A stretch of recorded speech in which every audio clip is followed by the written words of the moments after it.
Hello. Hello. Damn it. Hello, gorgeous. You Oh, alright? gorgeous. Hello. How was the concert? I am so embarrassed. Yesterday, I passed out so hard that I remember like looking at my phone, and then I remembered that like my hold on. What is it? My phone is doing something. So what happened yesterday was I woke up in the morning. I did wake up. I remember specifically I did wake up when the alarm sounded. And then I specifically also remember that my eyes got so heavy that like after I stopped the alarm, I kind of just like dozed off, and then the rest is history. and it wasn't 5 more minutes because usually I never snooze. So whenever my alarm sounds immediately, I have a habit of getting up instantly. So it's just like it never happens to me. And yesterday that kind of just happened to me. So your voice sounds a little different. Were you yelling or singing along the concert? No. This is how my actual voice sounds like. This is material an hour after waking up. This is how I actually sound like. I don't think you have been around too long to actually experience my voice as often. So this is actually how I sound like. Sleepyhead. I was really exhausted before stream. I was like doodling this something because when I started stream, I was like thinking, I kind of want to do some storytelling kind of stuff. Maybe I wanted to like talk about the concert thing. So the concert that I went to, now that I have gone to the concert, it was not a big deal, right? I don't need to, but nobody's gonna dox me anymore, so I can talk about it. So the concert that I have been to is a CAS concert, a Cigarettes After Sex concert. And I only know 2 of Cigarette After Sex songs. One is Sunsets and one is Apocalypse. Your lips, my lips, apocalypse. I only know 2 of these songs from this band. So one of my housemates, a fanboy housemate, has asked me. Usually this person always asks me whether or not I want to go on to a concert with them because they are lonely. They like a lot of different kind of musicians and different kind of bands, but they don't really have anybody in particular to go with, and so I went with this person. And so I had like, there's so much going on in a concert. It was absolutely insane. Must have been a good concert. The thing about Cigarettes After Sex, if you know their music, you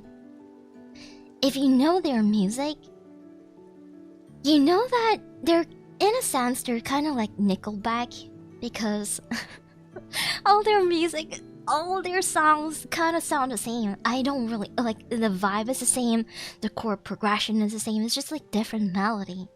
And like, for example, well, I can't really give any example because I'm not a hardcore fan of Cigarettes After Sex. The band is called Cigarettes After Sex, and it was supposed, the concert was supposed to be held at Sunway Lagoon, which is a water theme park. So usually what happens is, if there's a concert held in Sunway Lagoon, it's a water theme park. So when a concert is held there, they probably just like drain out the pool, and then they'll empty out the venue, and then have like people like, it's a very common occurrence where we always have like concerts in Sunway Lagoon. But this time around, something went wrong with the venue. I don't know what it is, but there was a there was a change in the venue, and the venue changed to somewhere that's like kind of like an army base or something, and it's called the landing in KL or something like that. So we went there.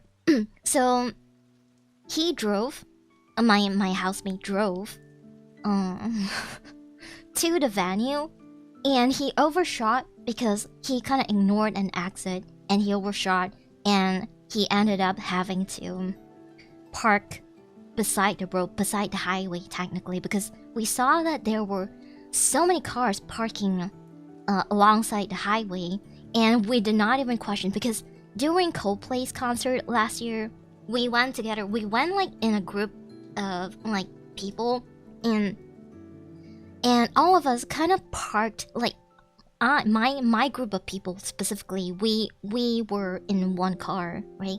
And we parked in front of a bus stop, and we did not get fined or anything like that. So we thought it was like, oh, it was fine, it was okay. And there's a lot of things happening in the concert that I'll tell you a little bit later. But after the concert, we had to walk like 30 minutes away from the venue, because it was really confusing, like how, because it's not gate A, you have to not go to gate A, you have to go to gate B, and gate B is like you have to go all the way around back to where the exit was before, and then you have to take the exit. But nobody knew that you had to do that. So there were so many cars there were parking beside the highway. So we were one of the people who parked beside the highway. We parked by the highway, and so we came back to the car, and we got fined 150, and then he had to pay. I told him, I'm not paying this. You were the one who parked. I drove after the concert. I drove back, and I missed 4 exits. I was supposed to be home like around 11 or something, but I came back home like around so late. I came back home so late. It was crazy. Nickelback has different songs. Yeah, of course. I did that on my brother's birthday because I was on the phone. I was 2 hours late. Stupid mountain roads. So I wanted to tell a little bit of a story. So when I started a stream, I took a couple of minutes to draw how I look like. So let me show you how I look like. Wait, where is it? Here. So this is usually how I look like going out. So if I ever go out, you will find me looking like this. I just like, when I started streaming, when I was like thinking about what kind of stream title I should put on over on Twitch, because I wanted to like maybe talk a little bit about a concert and stuff. So I was like thinking, oh, maybe I can draw like what's going on or something. Is that a frown? Yeah, it is a frown. You know, like. So usually, when I go out, this is how I look like. So I have around four sets of clothes that look exactly like this, and usually I will have my hair in braids, or I will have my hair so I look exactly like this. Here. And then I would let me see, probably be wearing flip-flops or something. So it will be looking like this. Flip-flops. I don't know, something. And sometimes I carry a sling bag. Sometimes I carry like or sometimes I carry a tote bag. And that's just basically it. That's my entire life. I dress like a grandma, by the way, so this is how I look like. And sometimes I have my hair in braids. So I will look like this. My braids are pretty long now because my hair is really long. My hair is like somewhere under my boobs. Let's say my boobs are here. My hair will be under my boobs. My braids stop somewhere under my boobs. So somewhere around that area. So this is how I look like. I always have a frown on. I don't and I always wear flip-flops. Sandals? Sandals sometimes. Yeah, sandals. I wear sandals. So sandals that basically look like this. Yeah, this is what I wear all the time. And my hair would be like. So why I'm drawing this is because this is my default outfit, and I acknowledge that, you know, in concert situations, it is hot as fuck. It is absolutely moist. There were so many people wearing cologne, wearing cheap perfume, and it's like you can't breathe because everybody's breathing the same air, and it's such a huge crowd, and everybody's breathing the same air. So I'm basically. So no, I wasn't wearing this. I was wearing a fanny pack. I was wearing a fanny pack under my shirt. So I was probably wearing something like under my shirt. So I have like my wallet and my phone and my lip balm and my sanitizer under the shirt. So I basically just look like this with my fanny pack sticking out. So let's see, like that. And this is my hair. And my hair pretty long. I don't know if your hair is the same, but my hair flourishes in other countries, but Malaysia is poofy as hell. Mine is just because my hair is really long, so it's just like really heavy and really straight. Off days. Yeah, on my off days. Sometimes I do wear braids, but most of the time I don't wear braids. I'm glad you survived all that.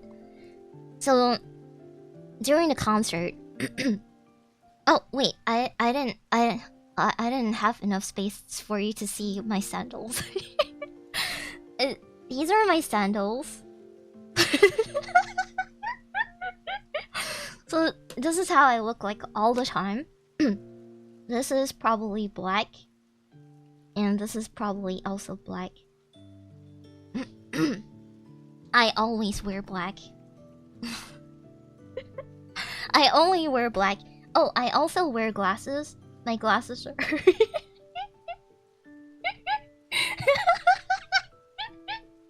I also wear glasses though. This is how I look like. If you see some grumpy ass, I don't know, inappropriately looking, I don't know, like somebody wearing super casual funeral wear, then it's probably me. But I don't wear black. This is also black sandals. Yeah, that's me. This is the outfit I wear. This when I had a location for my business, for like, because I used to rent out a shoplet for my business and I had like staff and all of that. I wear this 24/7 and I wear it every single day. I wear the exact same outfit every single day to my shop, and my staff would be like asking, "Did you do your laundry actually?" No, I did not. We get to see colorful, happy Marian streams, and everyone IRL gets to see Ninja version. Never saw it. This is how I go around. Sometimes I wear shorts. So my fit will just basically be like this. Oh, my calves. Wait, my calves are also very big. So hold on. I need to have thunder calves. Oh my god, thunder calves. I I basically kind of look like, hold on. Here, these are my calves. Wait, pencil, my calves, like that, and calves like that.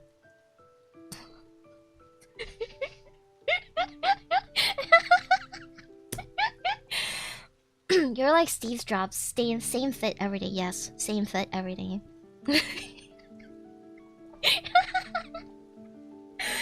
Oh, most of the time, I don't ask me why, but when I'm wearing shorts, I wear red shorts, red beach shorts, beach shorts. So I have like an entire wardrobe of black shirts, and I have a lot of merch shirts from concerts, from like concerts, gigs, marathons. I have like those marathons running shirts, and then power walking shirts, competition shirts, but I don't wear those outside. I only It's so funny. It is so funny. Good merry morning, how's the concert? What is this sketch? It's me. This is how I look like. I have shirts from concerts and they sit in a closet. I don't know why I buy them still. I wear them at home and I wear them to sleep. But I don't wear them out because I prefer I like wearing my fanny pack sometimes. My fanny pack is like those kind of runner kind of fanny packs where it's like very flexible and very stretchy kind of fanny packs. It's not like the one where you put a lot of money in and it's like very big. Mine is like very thin and small.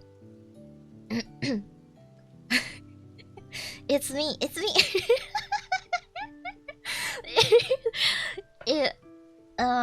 So outside, when I'm outside, my glasses turn my glasses turn a little bit tinted because I have tinted glasses, like the transitioning tinted glasses. So basically, I look. That's how I look like the big sister who drives an old Jeep. I don't look my age, okay? I am old enough to be an aunt, to be a mom, to be I don't know if I am a mom, I probably have like if I am a young mom, I probably have like a teenager by now, I think. And this is how I look like. And I don't have any wrinkles on my face as well, so oftentimes I get mistaken for being a student. A student that's like straight out of high school or just like fresh in college kind of student. Yeah.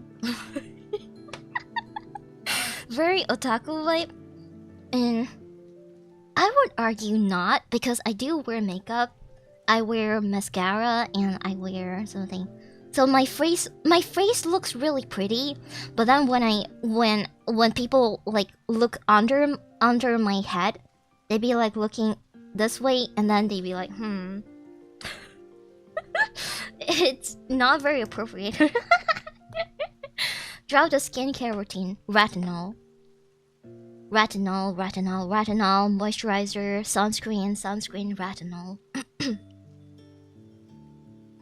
This is me Monday to Friday, and then occasionally on a Saturday. On a Saturday, I probably wear something.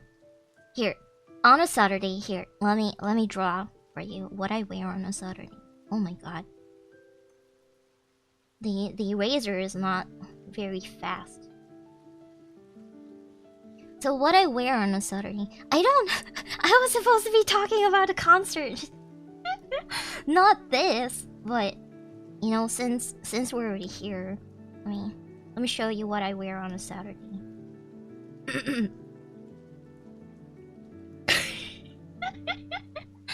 So this is oh wrong tool.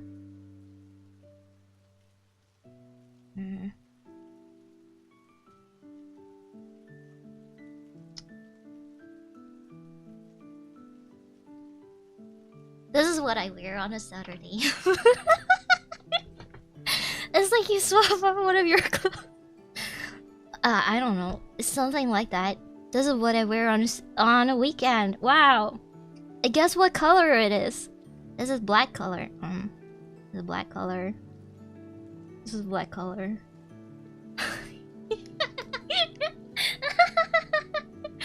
And I don't have any other shoes that I like to wear. I always wear my black sandals. And that's it. Do you own anything pink? People attempt to give me pink wear, like they give me pink bags. Oh, my sling bag is pink color. My sling bag that I have is pink color. So if I'm wearing my pink bag,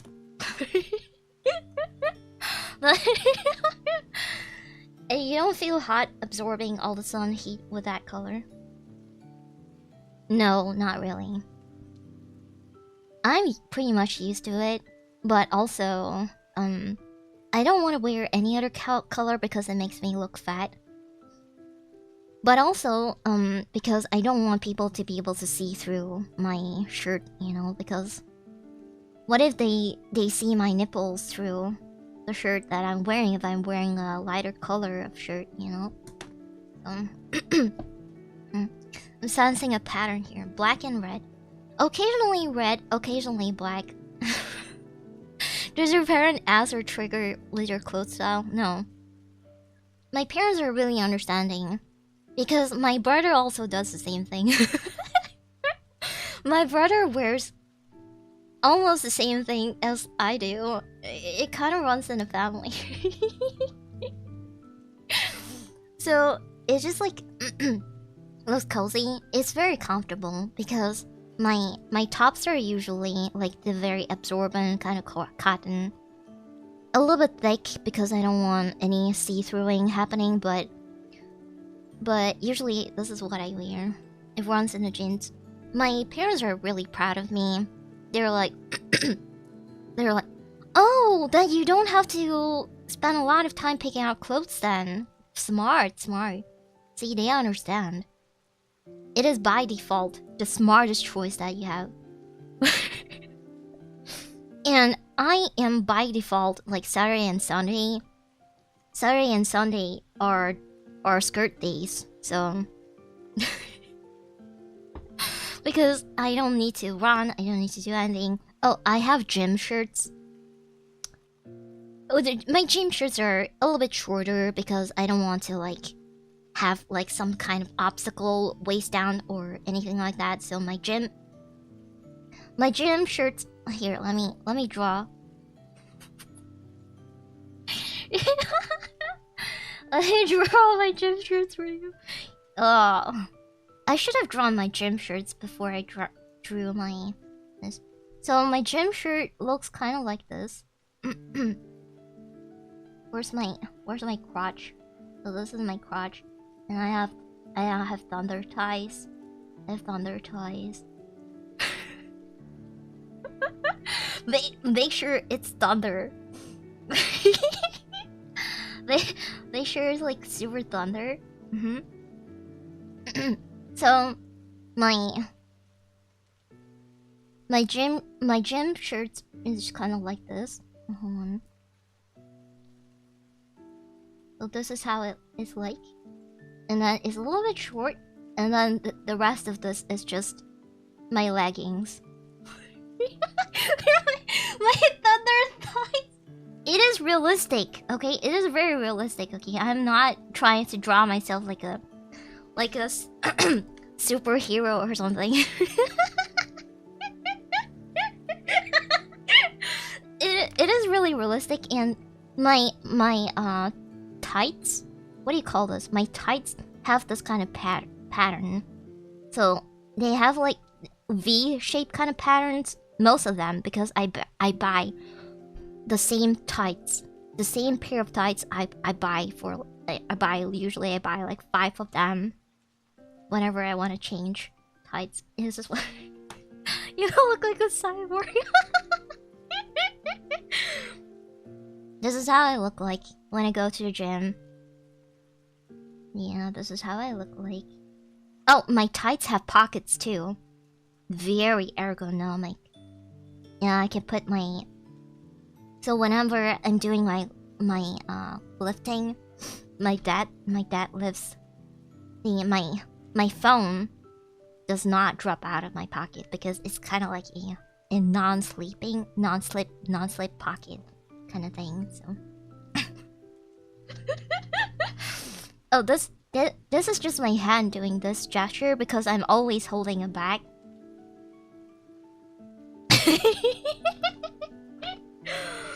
Yeah, so this is how I look like. Now you know how I look like, sort of. And I never tie my hair up. They're always in braids. Or they're always like let loose. And that's it. Look, I am supposed to be talking about a concert, so I noticed the reason why I wanted to talk about my outfit is because no matter where I go, I always see, because I live in a predominantly foreign-ish kind of place, a city where there are a lot of foreigners, like Western people, and then there are a lot of Chinese people. So I always see people who are wearing like sleeveless, like what I'm wearing right now, you know, like something like this out, and I'm kind of like, isn't it super cold? Especially during a concert. During a concert, there were so many people who were just like wearing, you know, let me show you what they're wearing. So they're kind of just wearing something like, I don't want to put it on me, but so they're kind of just wearing something like this.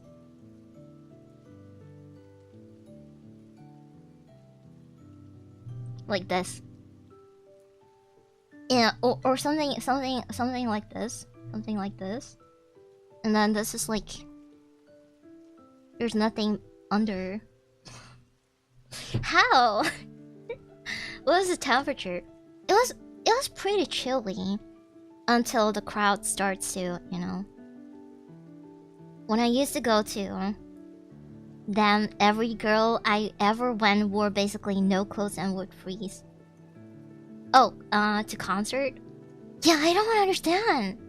I really don't understand. There were so many people who were just like wearing like that, besides like the Malay people, because the Malay girls, most of them are hijabis, so understandable. Which reminds me, during the concert time, there were a group of hijabi girls, who passed by right in front of me. They were like, I'm sorry, excuse me. So there were a train of them, and boy, oh my god, the moisture. I understand the humidity. These girls suffer in this country. Seriously, they suffer. Oh, thank you for the sub. Oh my god. Wait, you're from Maitzi's stream. Hi, welcome. Damn, it was kind of insane, low key. I mean, high key too. But it is kind of insane. No, I mean they do suffer in this country, as in it's very hot. It's very hot. I mean, it is of course by choice, whatever they want to wear, it's fine, but I cannot imagine like having to wear that all the time in this country. Like summer 24/7 365. It is kind I am so sorry. So sorry about the weather in this country. Is it summer there or winter? It is summer every single day of the year. Every single day. Every day. Some people are just built different, I think. Doesn't matter because it's equatorial. I don't think it really matters that much. Who is that just finished test? It was supposed to be me, but then I don't wear like this. If you want to see how I look like when I go out, like my fits and stuff, you can just like scroll back the VOD to like a little bit earlier. Slowly but surely, you're about to reach 2K YouTube subs over on Twitch as well. Yeah, our role is so different, not gonna lie. What about the concert? The concert was okay. We paid for the concert to wait like 40 minutes before they start the concert. So the concert was supposed to start at 8 p.m. but then it actually started at 8:40 something p.m. Was it worth a $150 ticket? It wasn't $150, it was 150 ringgit. So that's like what is it in dollars? It's like around $40 ish. $40 ish, I think. Yeah, somewhere around there. Glad you didn't pass out there at least. I understand when like the humidity is just like absolutely terrible. And where I was standing, I could smell a lot of like different kinds of sense because I have like sensory processing disorder, so it was like so overstimulating comparing to the other concerts that I've been to. This concert in particular did not give me good vibes. There were so many people vaping, and then there were so many people wearing cheap perfume, wearing cologne that's just like polluting the air. I was like trying to tiptoe, like and I kind of just like try to tip my head a little bit above so I can breathe in the fresh air, but no, I couldn't because it was too thick. It was really humid. That was pretty cheap for a ticket. It was pretty cheap. I mean, for the fine, it wasn't.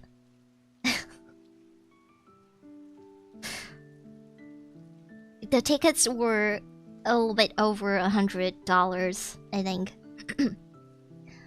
But 150 ringgit was the fine that we had to pay for parking beside the the highway.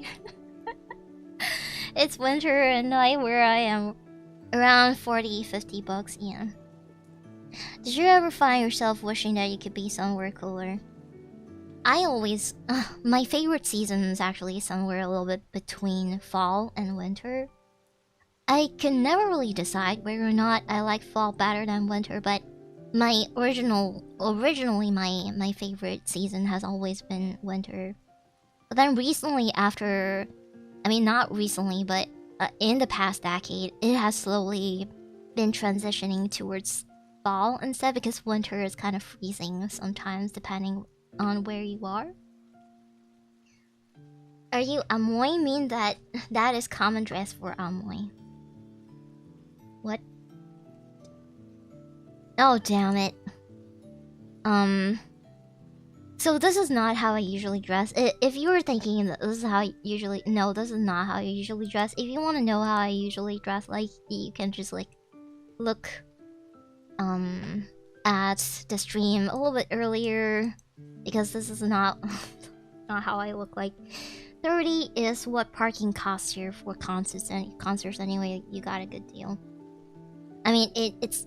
If you convert it into our currency, like, we have to pay 150, so that's like, for us, like, considering the living costs here and everything, it is most definitely equivalent to your $150 as well. So that's like $150 worth of parking fine that I had to deal with. I mean, not I have to deal with, it was not my choice to park there, so $150 ringgit is like 10 meals here. It's still very significant. It is, and I didn't have to pay for that. So I did not pay for this concert as well because my housemate paid for the concert because it was like, oh, can you come along with me?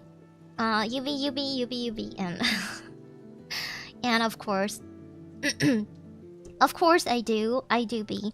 So usually the people who attend concerts like this, because Cigarettes After Sex is it's a band that's more of like a very trancey, like a very like high kind of band where the music is very high kind of vibes. So I assume a lot of people who went to the concert were like scene goers, were like people who go to clubs and stuff.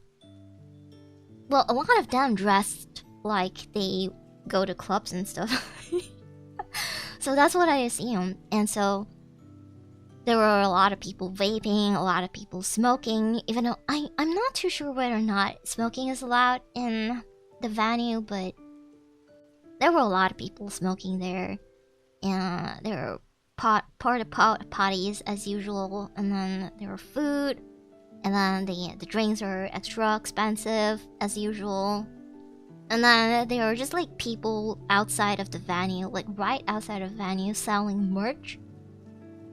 There are also people selling raincoats. This is like very typical of concerts in Malaysia. I don't know whether or not it's like this outside of Malaysia, but usually this is what happens. And they also sell raincoats. Even though this time around, I don't know whether or not we have received at the entrance where they were checking our tickets for the concert. We have received a pack of something like a plastic within the plastic, which I assume is the raincoat. So people who have bought raincoats from the outsiders, the outside vendors, I think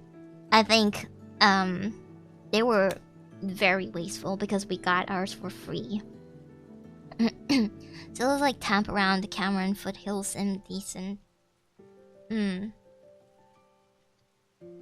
I prefer like the top of the mountain, like Gunting kind of temperature is pretty good for me, I think. I've never been to a concert in the rain. Sounds kind of fun. Oh, you should really try. I mean, I don't think you can try because it's not up to you whether or not it rains. But I mean, you can test your luck and see whether or not it rains during the concert that you attend. But during the Coldplay concert, the Coldplay concert is definitely one of the best concerts that I have ever attended. I have attended so many concerts before. I have attended more than 10 legit like concerts in my lifetime. I think was it yesterday? Like 2 days ago, it was probably my 11th concert. And boy, I have to tell you, it's so different with Coldplay's concert. The rain made it such a fever dream. The production quality is just like so good. Oh, with the CAS, with the Cigarettes After Sex concert, yes, 2 days ago. It was kind of like the sound quality was a little bit off for some reason. The bass when the vocalist was trying to sing lower, the bass just did not hit right. It felt like there was some sort of dissonance. I don't know why it was like that, but it was like that sort of. You can get up to 47.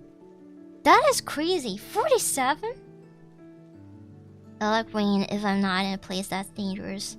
Yeah, the soil, especially because in our country we have like a lot of muddy terrain, a lot of like the red kind of terrain. That's not very nice for.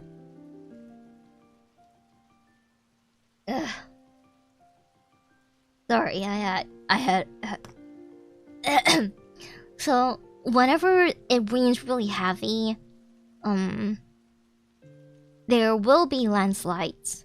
Like, there will be possibilities of landslides happening in the higher areas.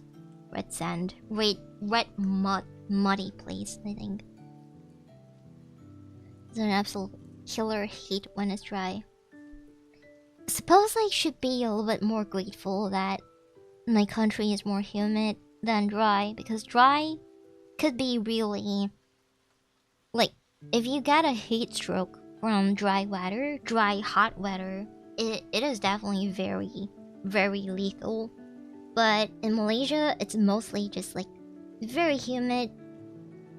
So even if you're like, even if you pass out from dehydration, you're not like fully dehydrated, I don't think. I don't know how it works, but but the worst thing is that we don't really get to do like any fashion stuff. Like, our fashion statement is just like wearing less, and we can't do a lot of like layering with our clothes and stuff. And I just wear the same shirt every single time. Every day I wear the same thing every single day without fail. Sometimes my mom buys new clothes for me, and I kind of just be like, no thank you. And then she ends up having to wear the younger looking shirts herself. She buys like graphic tees for me that I kind of don't really like enjoy your life, or like rainbow sunshine, whatever it is. I don't like that. I want solid black color in my life, like the darkness of my soul, like the black in my coffee.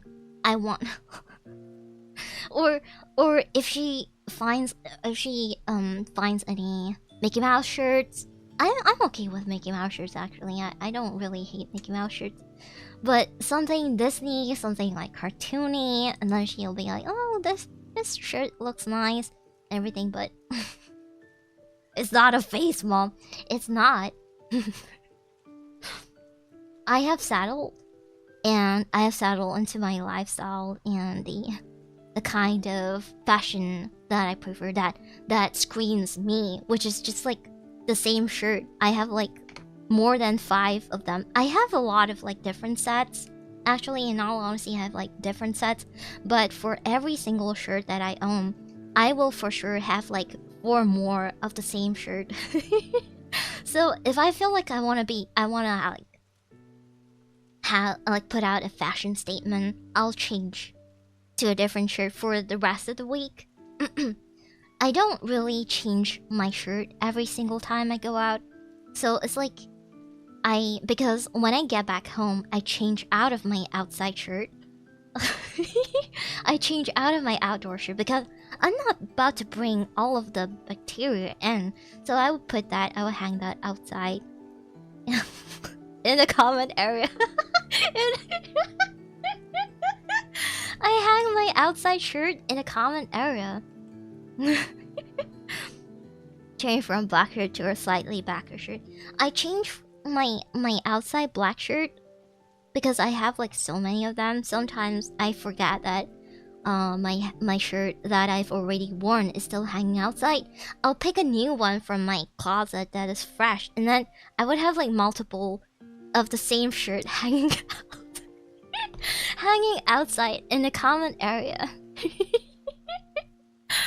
I am a little bit like, I'm a little bit of a terrorist. I terrorize people with like how many shirts and how many of my clothing items I just like put outside. And I have the same pair of pants too. Where are you, man? Yes, I'm one of the homies. I'm one of the boys. Why don't you wear your band shirts? You could be a scene girl. Cause it's just not me. I don't really like to wear graphic tees and all that. I don't wear merch outside. I wear merch inside. So I have like I have a full drawer of band shirts and merch shirts and anime shirts that I wear. I wear indoors in my office and when I go to bed. So and when it's laundry day, I will collect all my clothing items throughout the entire house. Because sometimes I hang my jacket outside as well, because I think, maybe I'm gonna go to the cinema sometime this weekend. Maybe I might need my jacket, and then I'll hang it outside. Not knowing that I have hung it outside, and it's been hanging outside. And I'll pick a new jacket, because it's cold in the theaters, right? So I'll pick a new jacket for my wardrobe that's fresh, and then I'll wear that one outside instead. So there's just gonna be an entire row of just like material shirts and jacket just hanging outside. It's cute. Usually wear plain stuff if I'm out. I cannot imagine wearing anything patterned outside. I mean, I do wear, because I own a few batik clothings. So whenever I feel like it's extra hot, I'll wear some batik stuff. Nero's here. How can you tell? Lots of clothes hung here.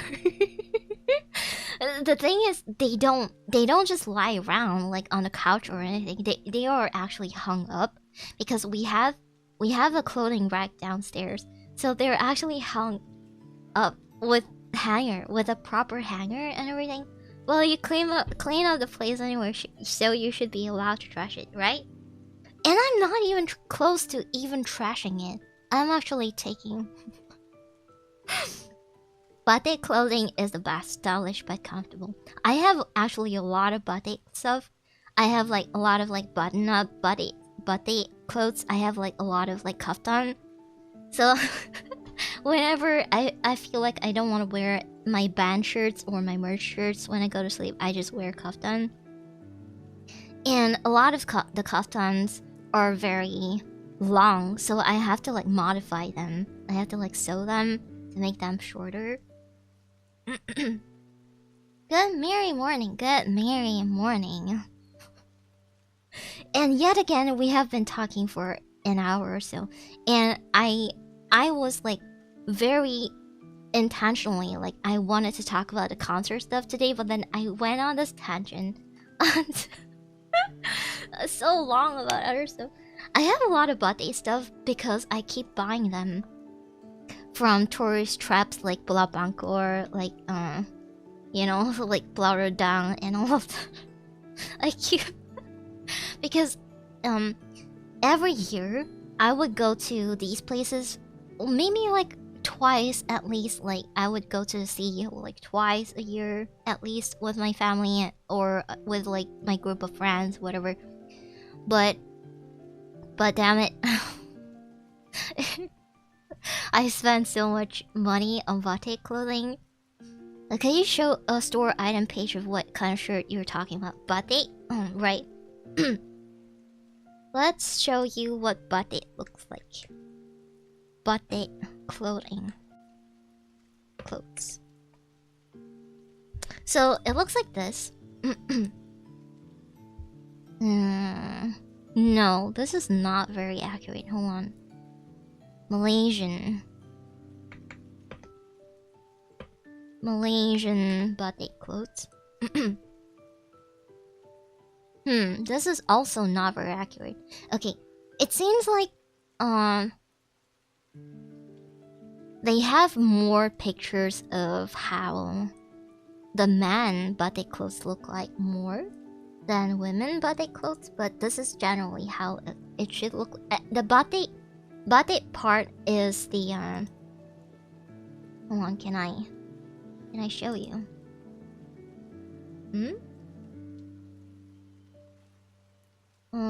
Chrome Pinterest. No, not this. Hold on. There we go. So batik, generally batik means the traditional pattern thing that we have local. So this is how it looks like. Like this is batik pattern. It looks like this. And I have a lot of these kind of clothing. Let me try to modern batik shirt. Something like this. But it's not... this is not what I wear. No, this is not what I wear either. What I wear is something similar to this one. Something more similar to like these kind of clothes, but my batik patterns are very pretty. And I have like this is basically kind of like a kaftan. So I wear a lot of this kind of clothes as well because it's loose. Yeah, something like this. I have like a few of these kind of dresses that I like to wear because it's not fitting. It's not form-fitting, so like it doesn't show my body shape. Not like this. This is a little bit too something like no, not like this. This is not very batik. Batik is more they have a lot of like kabaya stuff, but I'm not particularly looking at kabaya stuff. I'm looking more of like just like beach wear, batik, beach batik clothes, something like something like this. Shopping for Raya already. Tons of girls in seating website. It's not like this. Something like this, but with short sleeves. Something that is more button up like this, button up. But this is not exactly a batik pattern. So I have like no, this is not it. I can't really accurately find something that is actually like batik-y. I like it cause it looks gorgeous. I always prefer single color. This kind of pattern, it's a very traditional looking kind of pattern. I have multiples of these kind of shirts, and I have the skirts as well, and I wear them a lot. I wear them a lot. Modern batik. Like these kind of pants. Yeah, I have a lot of like palazzo pants. Howdy yo, howdy. How you do? You can try and show Captain Batik. Captain Batik. What is that? This is man stuff. But generally, batik means the pattern on the shirts. And it's very, what do you call it? It's a more traditional looking kind of pattern. The colors on the man, the patterns on the man clothing is a little bit more dull comparing to the female counterpart. But I think this is Mus. Is this Mus? So Mus is Malaysian Airlines. So Malaysian Airlines, usually their flight attendants, they have this kind of like traditional clothing. And this is kabaya, sort of like kabaya. I do have a few kabaya, baju kabaya. So baju kabaya is, let's see, the modern one. Baju kabaya is more form-fitting. I feel like a lot of the traditional elements of the Malay baju stuff, like baju kurung, baju kabaya, and everything, they are all kind of toned down because, like, it starts to become not very form-fitting, and it starts to conceal a lot more because of the Muslim integration into the culture. Like, it's supposed to look more like this. This is like more towards actually what baju kabaya looks like, but then they have like this kind, which is not really baju kabaya anymore. Which is kind of sad, in all honesty. This is definitely very batik. I love this. This is very batik. more like modestly. Yeah, more modestly because of the integration of Islam in a very long. It's been a very long time, but it's slowly transforming. It's supposed to be a little bit more show off-y, but it's transformed to become a little bit more modest nowadays. They have like this kind, which is completely not. This is definitely just baju in a different kind of pattern, but then they call it baju kebaya as well, which is not very fair in my opinion. This is just baju kurung. It's not baju kebaya. Baju kebaya is definitely very, very oof kind of feeling, you know, like something like this. Very, very flamboyant. Very, very nice. Very. When you look at it, you go like, ooh. So I have like a couple of these. One is actually from my mom because my mom inherited. My mom used to be very involved in the Baba Nyonya, the Peranakan kind of culture, and my mom has a few heirloom pieces that she has transferred the ownership to me, and so I have like. Some of them I do have to because my mom is not as voluptuous as I am. So some of them I do have to like tailor to my measurements, but I think I see what you're saying. Seems like some of the female clothing is meant to catch attention. It's supposed to be very culture. Kabanya very nonya. This is kind of very similar to what I have actually. They have like very different. Like this is definitely very kabaya. Kabaya is supposed to be looking like this. Are you Peranakan? I am not Peranakan. My mom is half because my mom is half Japanese. Are they okay with people that don't conform to their belief? Oh, you can do whatever you want. It's a free country, but of course. Like if you're Muslim and you don't really adhere to a lot of like the Muslim standards, people will give you the side eye. Like if you're a dude, if you're a Malay dude and you don't go for Friday prayers, people will be like, why don't you go to Friday prayers? But then they don't really like force you to do anything. They're just like they'll let you be. So you can basically do whatever you want. If you can't tolerate like people telling you like do this, do that, then you can be free to do whatever you want. They comment about it. They comment. They maybe like some of your colleagues will be like, like trick you to go to like Friday prayers, but there are so many people who don't really go to Friday prayers anyway, so just mostly the side eye like they'll maybe like, oh, let's go to lunch, but then they trick you and then you end up having to go to Friday prayers. And it'd be like, jom lah. Where are you not going? You know.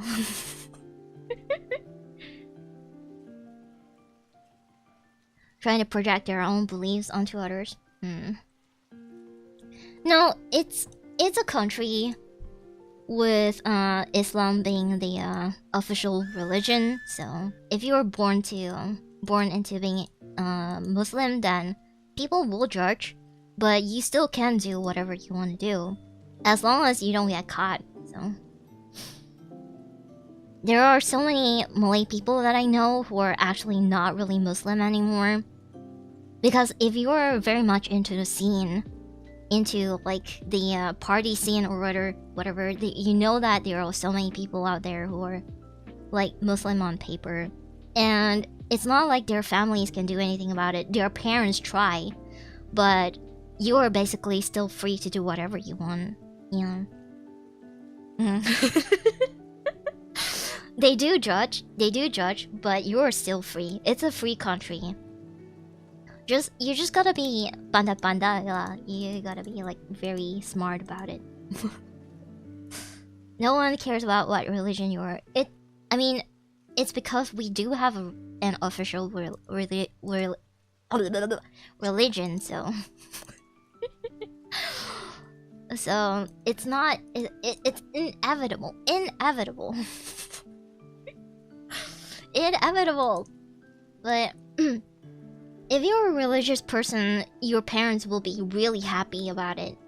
But if you're not, then it's like, oh my god, you're a lost case. You're unsavable. It's fine. Do whatever you want. They don't really try to force you into anything, so that's a good part, at least.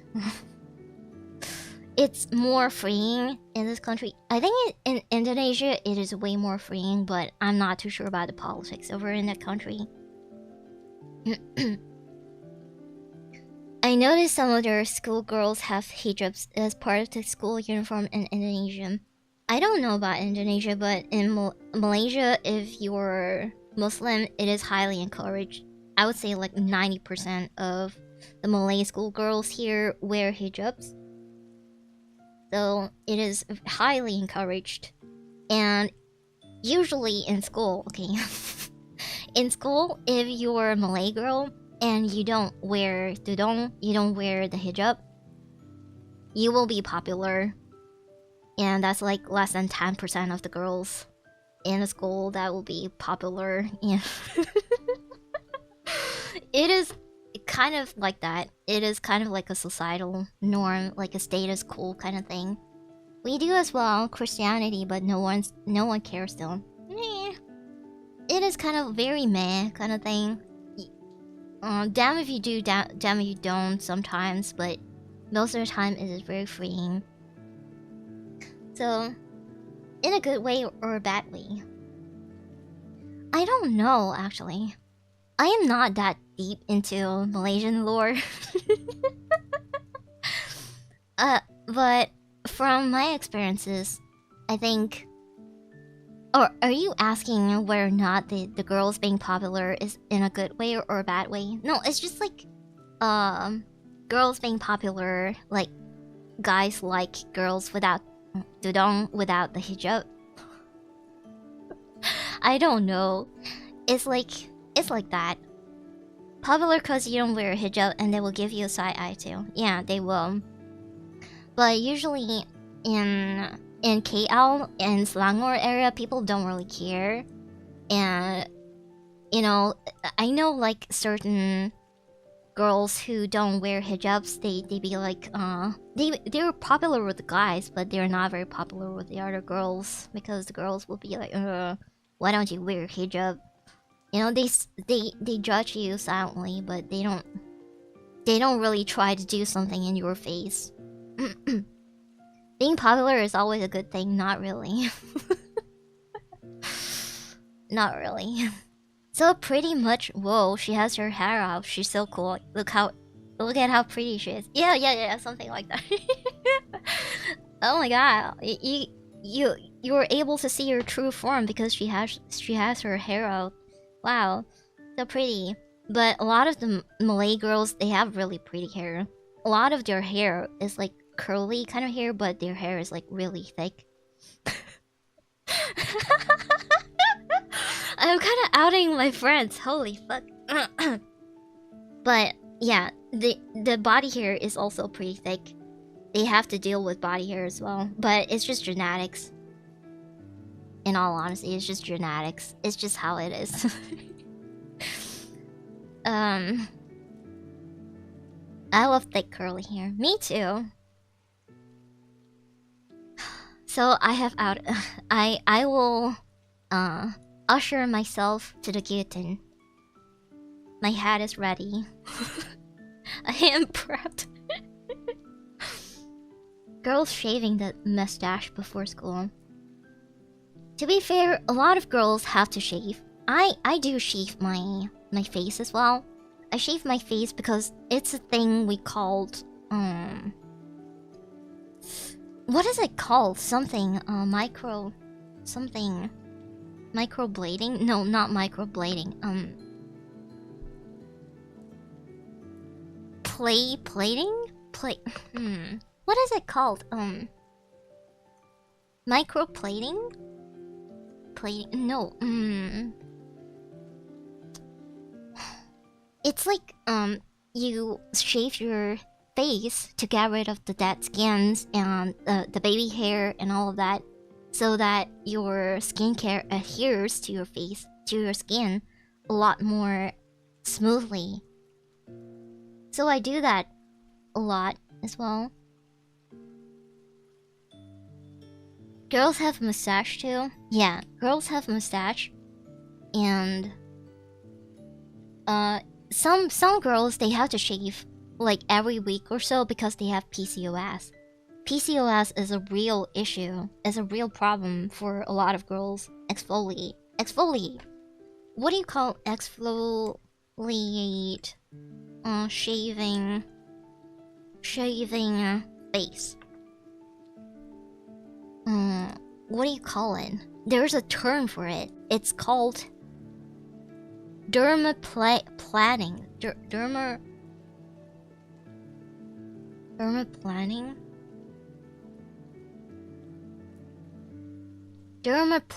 Planing. Something like dermaplaning.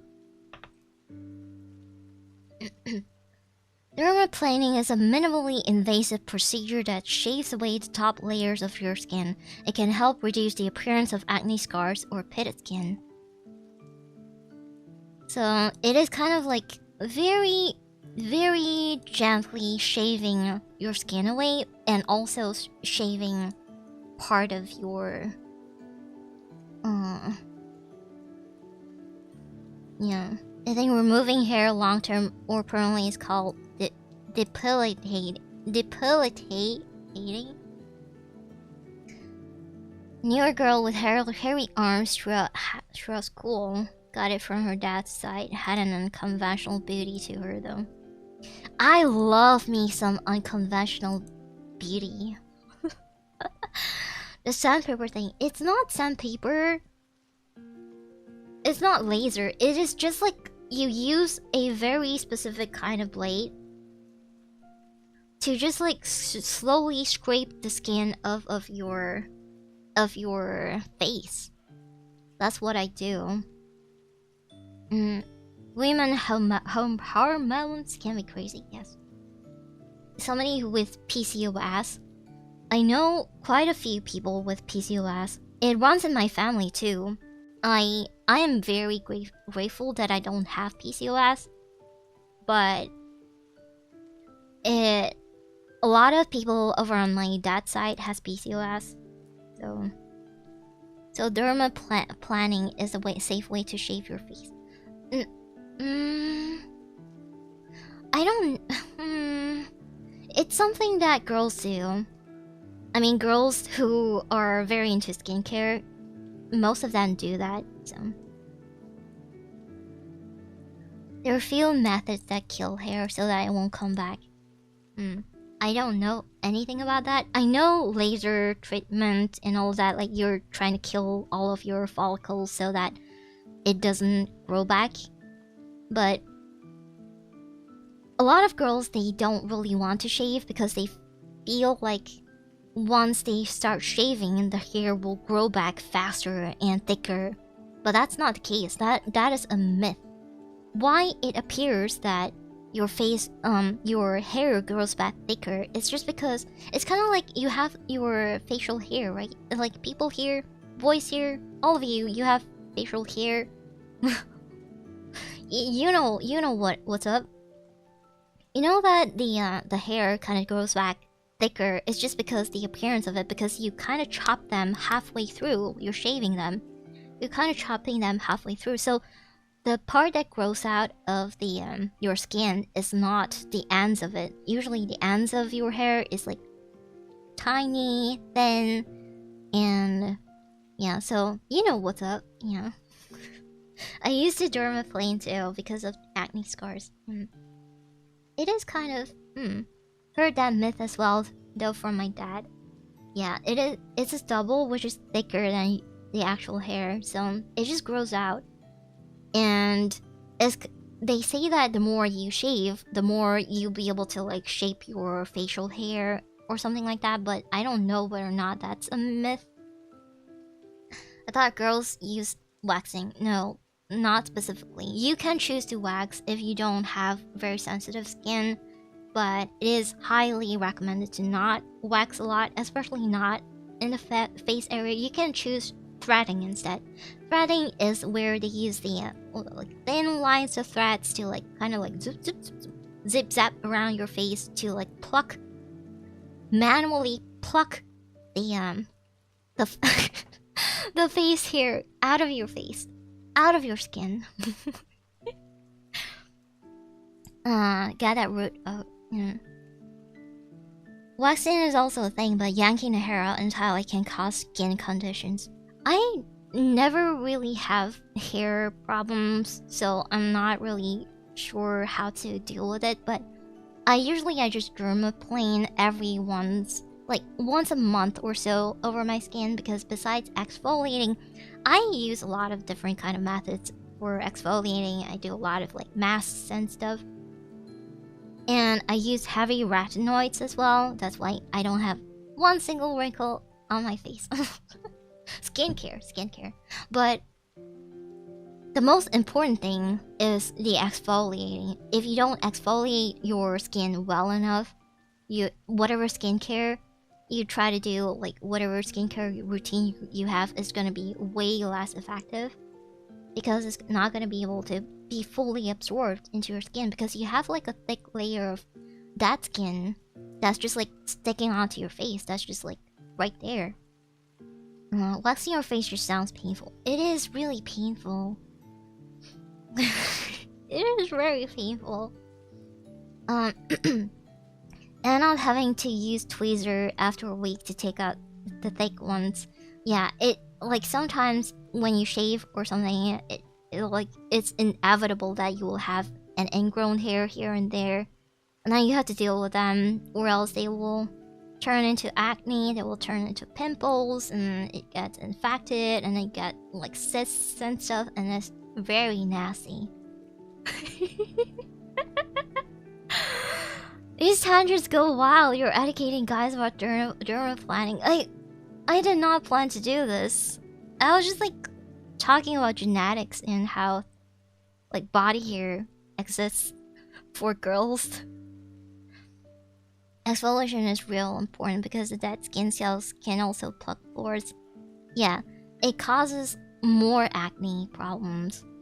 And a lot of people who have acne, I think I've talked about this so many times before as well, but a lot of people who have acne problems, they tend to think that they need to clean their face more often to make sure that there's no more bacteria sticking onto their face. But the reality is that if you overwash your face, if you wash your face too often thinking that, oh, I need to clean my face or else I'll get more acne, is that you dry your face out, and then because your face is stripped of the natural oils and the natural skin barrier, it starts producing more.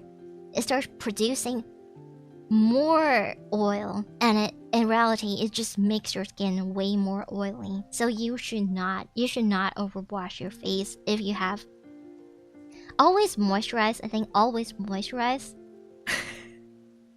Do not like wash your face like 3 times a day if you have acne. Probably just wash your face in the nighttime before you go to sleep, and then in the morning you wash your face without soap. At night you wash your face with soap, and then you slap on a thick layer of moisturizer. Make sure that your skin barrier does not get like ruined. She's very wait, what? She should just make skincare videos for guys. So people with acne, they should exfoliate. Yes, you should exfoliate. One very gentle exfoliant that you should use is salicylic acid. It's called salicylic acid. So I highly recommend, if you're Malaysian, okay, if you are how do I spell this thing? Salicylic acid face wash. So one really salicylic acid face wash. Okay, let me show you.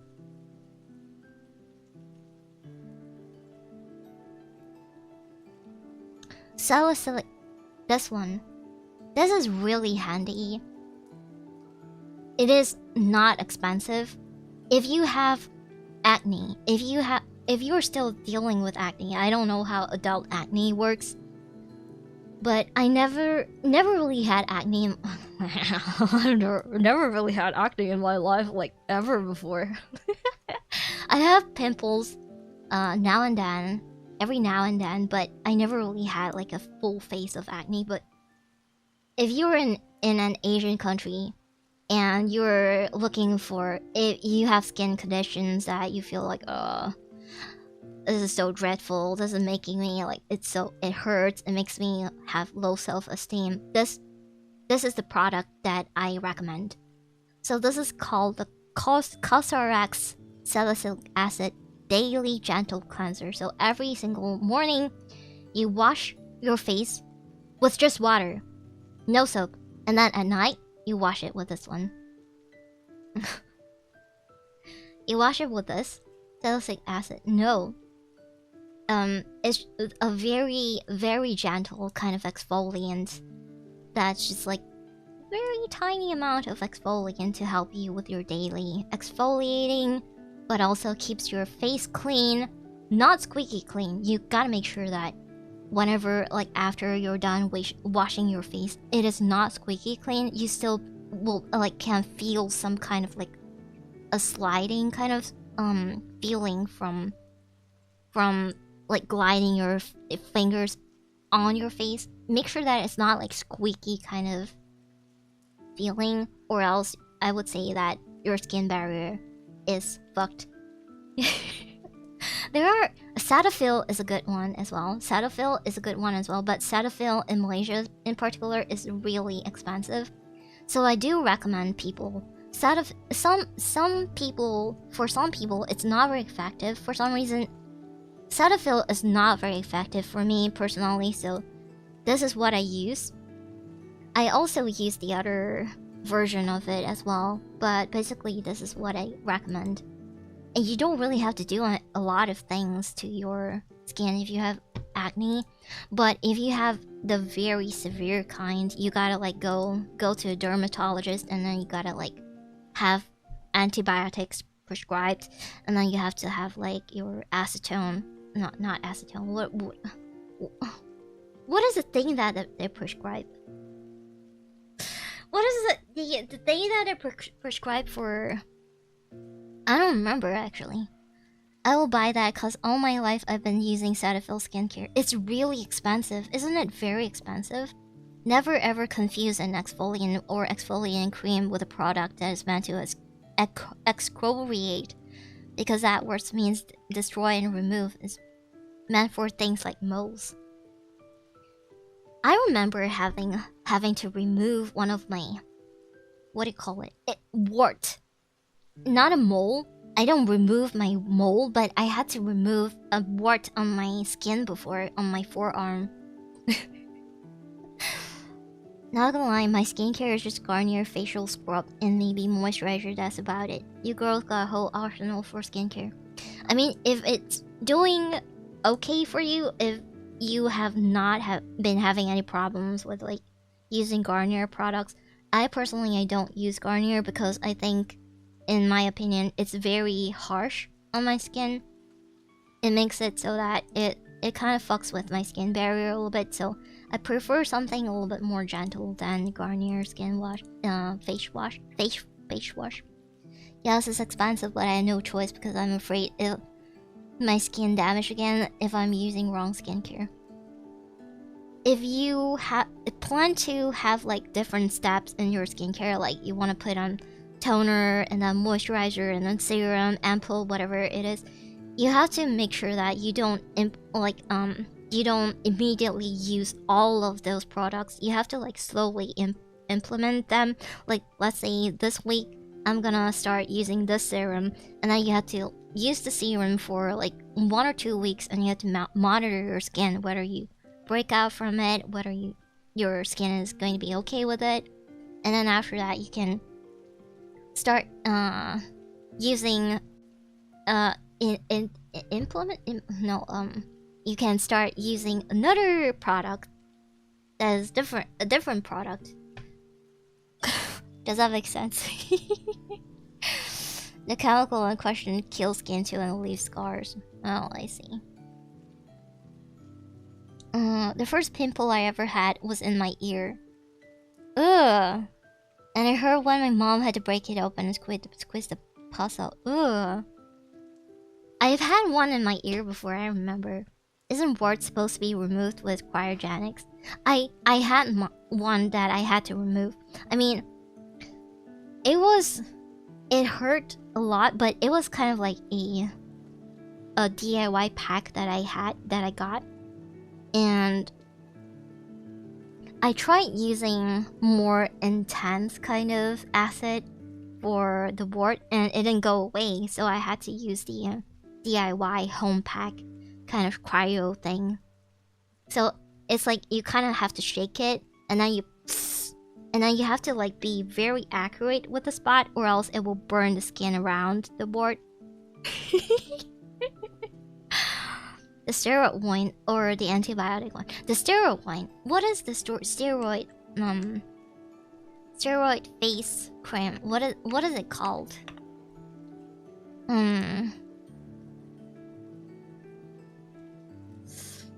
Topical. No, not topical steroids. Something. Dermatology. Okay. Dermatologist. Yeah, prescribed for Accutane. It's called Accutane, not acetone. Acetone is my nail polish remover. Accutane. So for the more intense and the more advanced acne problems, you have to like go to a dermatologist, and then you have to like get prescribed for tretinoin or Accutane. So much problem. It's mostly for those kind of like super persistent acne that comes from hormonal problems or something like that. I don't know specifically, but you usually get prescribed with steroids, and then if it doesn't help, if it's like progressing so hard that, and it just does not go away, you will mostly get prescribed tretinoin or Accutane. It works a wonder for me. My face used to be full of pimples. I did about facial that time, till my mom told me to. Then I just use banana skin for it. I had to have products that heal the skin a lot, but the trade-off is that those dry out the skin. Yeah. Accutane is very harsh, but it really helps with the acne problems, I think. That Accutane is often acne that is really bad, deep, or connected to each other. Yeah.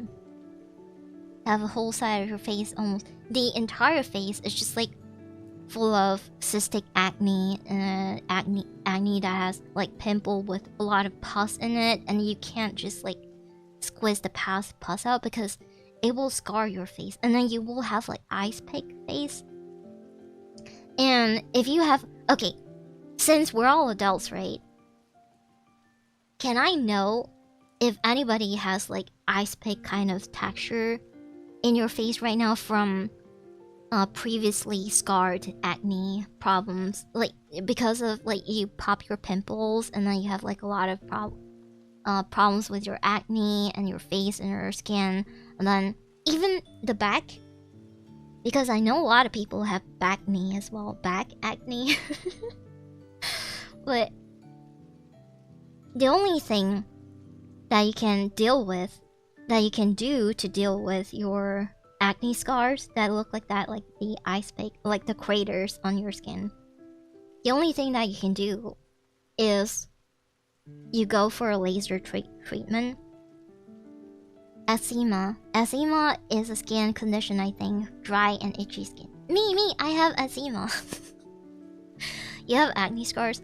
Okay, after your after you're done with like your acne problems and everything, after everything has calmed down, I think you can try to consider or save up. If you are very particular about your looks, or if you feel like it will help you boost your self-esteem, I would suggest go for a laser. Sorry, I choked on my own spit. But I would suggest you go for a laser treatment. I think that would be good. How about aloe vera? Aloe vera is good for acne because it is not an oil-based moisturizer. It is more like a gel-based moisturizer. So the base is more water. It is water-based moisturizer. So if you have aloe vera cream, aloe vera gel, it's good for your skin, but the hydration levels is very low. So if you wanna like use aloe vera gel for hydration, I would suggest you get a more thicker kind of skin barrier protection kind of thing that seals the moisture after you put on your aloe vera gel or whatever it is. So it is a moisturizer and can aid healing. Acne is really bad. It's often a bacterial infection. Yes. Yes. Definitely no scarring. I got the back one here and there.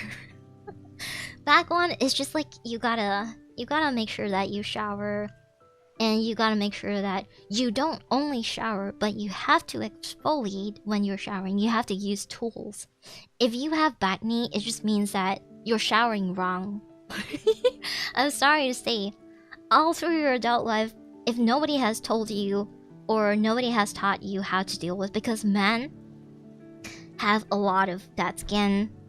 You guys sweat a lot. You have like a lot of body hair, and that is how back knee is formed.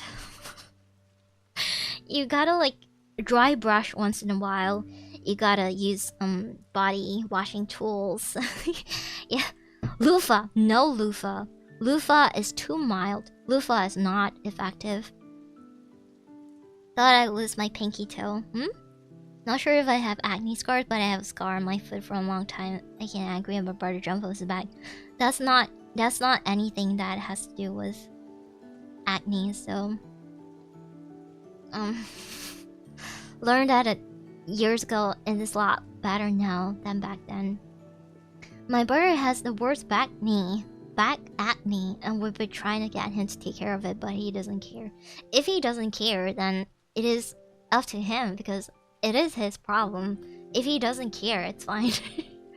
If it doesn't bother him, or if he doesn't like itch, or if it doesn't like stain his clothes, because some people, they can have like very severe back knee problems to the point that the pus and, I know it's really gross, but it happens.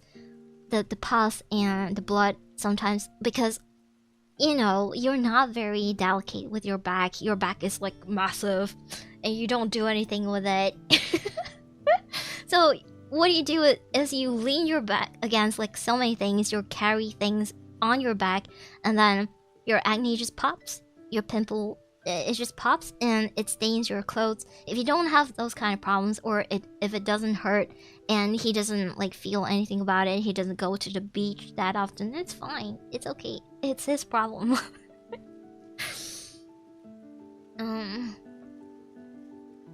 I probably think the scar's uglier than it really is, because it reminds me of having my forehead just hanging open like that. Do you have bags now? Got some, but I think I don't really care unless it's really annoying me. Yeah, for me, I don't really care that much because, I mean, I don't have those kind of problems, but my main problem is my skin gets really itchy because I have allergy problems. Allergy-based eczema. Whenever I eat certain food items, I get very severe eczema, and it's just very bad. I also am kind of allergic to sweat, so I don't like being sweaty. I have to always shower right after the gym. I don't wash my hair at the gym, but I have to shower at least. Eczema outbreaks can be so bad, right? It gets so itchy, so itchy. I learned to moisturize. I never really cared about my skin because it's a humid country. It's a tropical country. I never needed to moisturize. But then sitting in an aircon room, like a dry room for such a long time, my eczema has developed into becoming even more dry and even more itchy. And I have learned to moisturize with like butter and stuff. Well, not butter, but like buttercream. Buttercream. Shea butter. Shea butter? But scentless moisturizer. Hypothetical solution, use less AC. Impossible. My fan doesn't work in this room. My fan does not dissipate the heat in this room. It's a little bit complicated. I have had my dad used to work in a very heavy construction thing, whatever it is. He came to my apartment and he analyzed my room, and his conclusion was that my room can never be under certain degrees because it's always my PC is always running, and then the outside heat is always like trapped under the roofing of our resident building, because we have a resident building.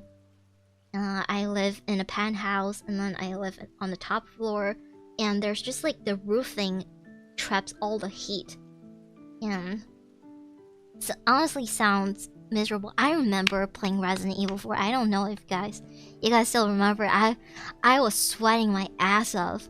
The entire room smelled like moist. It smelled so moist. You can actually feel how heavy the air is in the room. Yeah, my phone overheated. Right, my phone overheated, and my model kind of just froze like that, like this. And I couldn't even do anything about it. And I didn't have, my AC was not working at the time, and I had to buy a new AC. So my new AC has been functioning for over a year now, I think. One thing about body acne is you need to wear clothes all the time, especially if you're the type of insecure person. I mean, do you not wear clothes all the time? Some people get really bad integrated acne that makes cysts or things, and those can really hurt. Yeah, acne. The thing about acne is that it just really hurts, and it hurts your self-esteem. But if you're not really bothered by how much it hurts, like if you have a high pain tolerance and you don't really give a shit what people think about how you look like, then it's like fine, it's okay. Don't judge Satter, he is a nudist.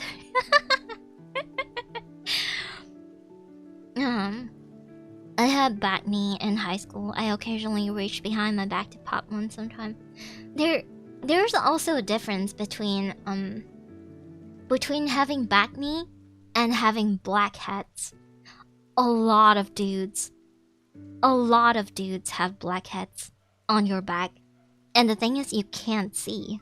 You can't see whether or not you have a blackhead. But you do. I bet all of you do here. All of you have like blackheads, and you just can't see them. maybe get your friend like a strip, and let your friend just like monitor your back and maybe observe. And if there are any blackheads, ask them to squeeze the blackheads out and see how much it accumulates. Gamer girl sweat odor. I don't really sweat, but I sweat a lot from my thighs. My butt and thighs sweat so much. Good morning, Yantra. Good morning. Oh damn, Yantra, I wanted to show you how I look like, but wait, Yantra already knows how I look like, but this is what I wanted to show you. I want to show. Can I show you my my VOD? Can I? Because earlier I was drawing. Hold on, let me see where it is. Earlier I was drawing how my fuck. Okay, hold on. Where is it? YouTube Studio, YouTube Insanity, this one. Here. Let's go all the way back and see. Yeah, this one. Here. I was trying to show, y'all try to see me before, but I was trying to show chat like my basically every day, how I look like every day, what I wear every day. So I have like, this is my fit generally, this is how I look like every day. And like this, I wear this all the time. And this is just how I look like all the time. Oh, I wear glasses. Where's the glasses? Oh, this is my sandals, and I wear glasses, so this is how it looks like. Comfy core? I wear the same set of clothes. I only wear the same set of clothes every single time. And then everything is like black color, and then sometimes I would wear shorts like this. And my shorts are always red color because I have like a bunch of exactly same. When I bought those shorts, I bought like 5 of them. red beach shorts. And then sometimes on the weekends, this is how I look like on the weekends. Oh, I put my my hair up in braids sometimes. So this is how I look like in weekends. The same kind of shirt, I think. Sometimes a little bit of a crop top kind of situation. And then this is how I look like. I wear skirts on the weekends. Sweats or capris? I don't know what to call them. What are capris? They're not sweats. They're kind of just like three-quarter pants. I suppose they're called capris. I think they're called capris, but they're very loose kind of shaped, kind of capris. This is how I look like all the time. And then this is my gym fit. This is my gym fit. Capris are three-quarter pants. Yeah, capris. This is my gym fit. Accurate thigh size and calf size. My mom used to wear those. I am your mom. I'm your mom. So my shirts are always the same. I have more breathable shirts when I go to the gym, and then my tights have pockets as well. Yeah. All my tights have this kind of shape, like the V-shape pattern on it. So, do you wear those TikTok tights? TikTok tights? What are TikTok tights? I don't know what TikTok tights are. But generally, this is... Oh, I also wear slippers to the gym because I don't wear shoes. I have like a locker because I'm like I have premium membership for my gym, and then I have my own locker. And then I put my indoor gym shoes in the lockers. She lost so much weight though. Now they're big. Now that they're too big now though. Oh, your mom? Nice. Okay. They're scrunch tights that conform really well and make your booty look bigger. I don't know if there's anything that makes my booty look bigger. But I don't really need my booty to look bigger. I really don't. This drawing is also preceded about an hour talking about Malaysian fashion. Sort of, yeah. But I don't think it's Malaysian fashion, it is just me fashion. I don't wear form-fitting clothes as well. All of my clothes have like droopy kind of shoulder seams. Cause I like my I am a little bit insecure about my shoulders, cause growing up, when you're an athlete growing up, it kind of just like defines your entire body for your entire adulthood, and because of that, my shoulders are massive. Yansha, have you also did a lot of sports when you were growing up, and then you have like formed a shoulder, like both of your shoulders are just like square and bulky, and you can never be the petite, dainty kind. Basketball.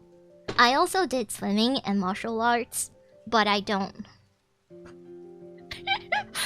But I can't for shit play basketball. I got like harassed. I mean, not harassed, like borderline harassed so many times because I didn't I didn't score. No, I didn't score. I couldn't handle balls. Yansha, it's so meta. Oh my god. Yansha, wouldn't it be like very accurate if like people ask you whether or not you play basketball, and then and then you say no, I'm shit at playing basketball because I can't handle balls. But that's me. I couldn't handle any. I couldn't handle balls. Like, I was really good at sports, but I couldn't handle any ball sports. Unfortunately, I do be handling balls. The horror is the ache all along. The horror is the acne all along. Workout leggings. Workout leggings because it's a lot easier for me to work out when I'm wearing form-fitting stuff. So I do wear gym. No, I do wear the same sandals. Once my sandals, like my same pair of sandals that I wear every single day, gets worn out, I buy a new pair of exactly or similarly looking kind of sandals. But basically, balls are hard to handle. Some people aren't looking for petite and dainty. I live on a ranch. My ideal would be probably at least someone who isn't going to get hurt all the time. The funny thing about me is I get hurt all the time, but I do a lot of sports, but I get hurt all the time. And I don't know that I get hurt. Like, sometimes I'd be like, oh, that's a scratch. I didn't know that I was, like, accidentally scratching on somewhere. That's just because you're clumsy. See, that's where the logic doesn't really match up. Cause I don't understand. If I'm athletic, like my body coordination and everything is fine, right? I'm not supposed to be clumsy, right?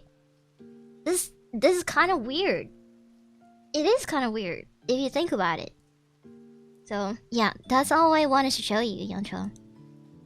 And then I was like talking about the concert, and then this is what usually the concert girls look like. They wear like sleeveless crop tops, and then they wear mini shorts and stuff like that. Short skirts, skirts.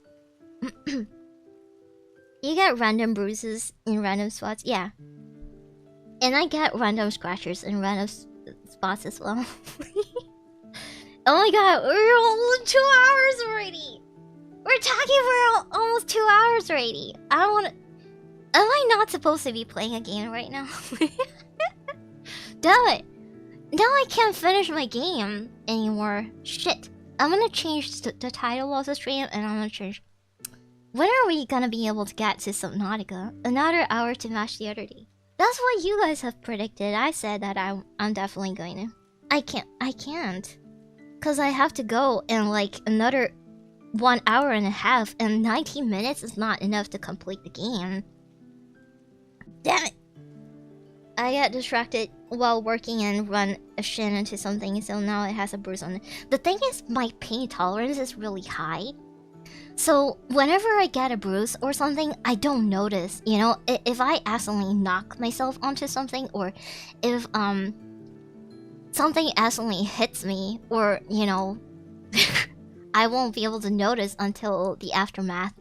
like when I'm showering or something, when I'm changing my clothes, and then I notice that there's a bruise or there, like some place has been bleeding, and then the bleeding has dried, and then now I have like some sort of I have that exact problem. Like my pain tolerance is just like over the roof. Like I can have an entire wisdom tooth pulled out of me without any drugs, and I wouldn't blink an eye. So it's kind of like in game terms, you have ridiculously high pain resistance. I am naturally high with constitution, I think, and have second wind or revive ability. Drowning only. Drowning only. I drowned multiple times before though. Good night, Feral. Good night. I'm not quite there.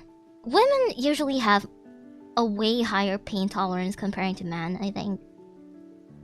Girls are such champions when it comes to pain tolerance. I would have days where technically if a guy has like the pain issues that I have, you'll probably be rolling on the floor like trying to hold yourself together, but I'm just like going around doing what I'm doing. Like driving and then getting out and then holding on to like my 4 bags of full groceries. It is insane. I had to have a couple of my wisdom teeth out, and it was agony and suffering for a week afterward. I'm okay with like not going on drugs. I'm okay with like just like taking it as it is.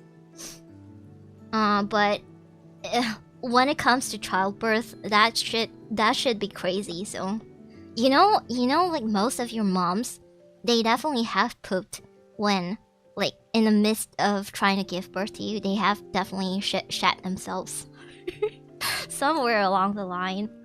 But the midwife, usually the midwife in the hospital, they are very good at concealing the fact that your mom has probably shat herself trying to deliver you as a baby.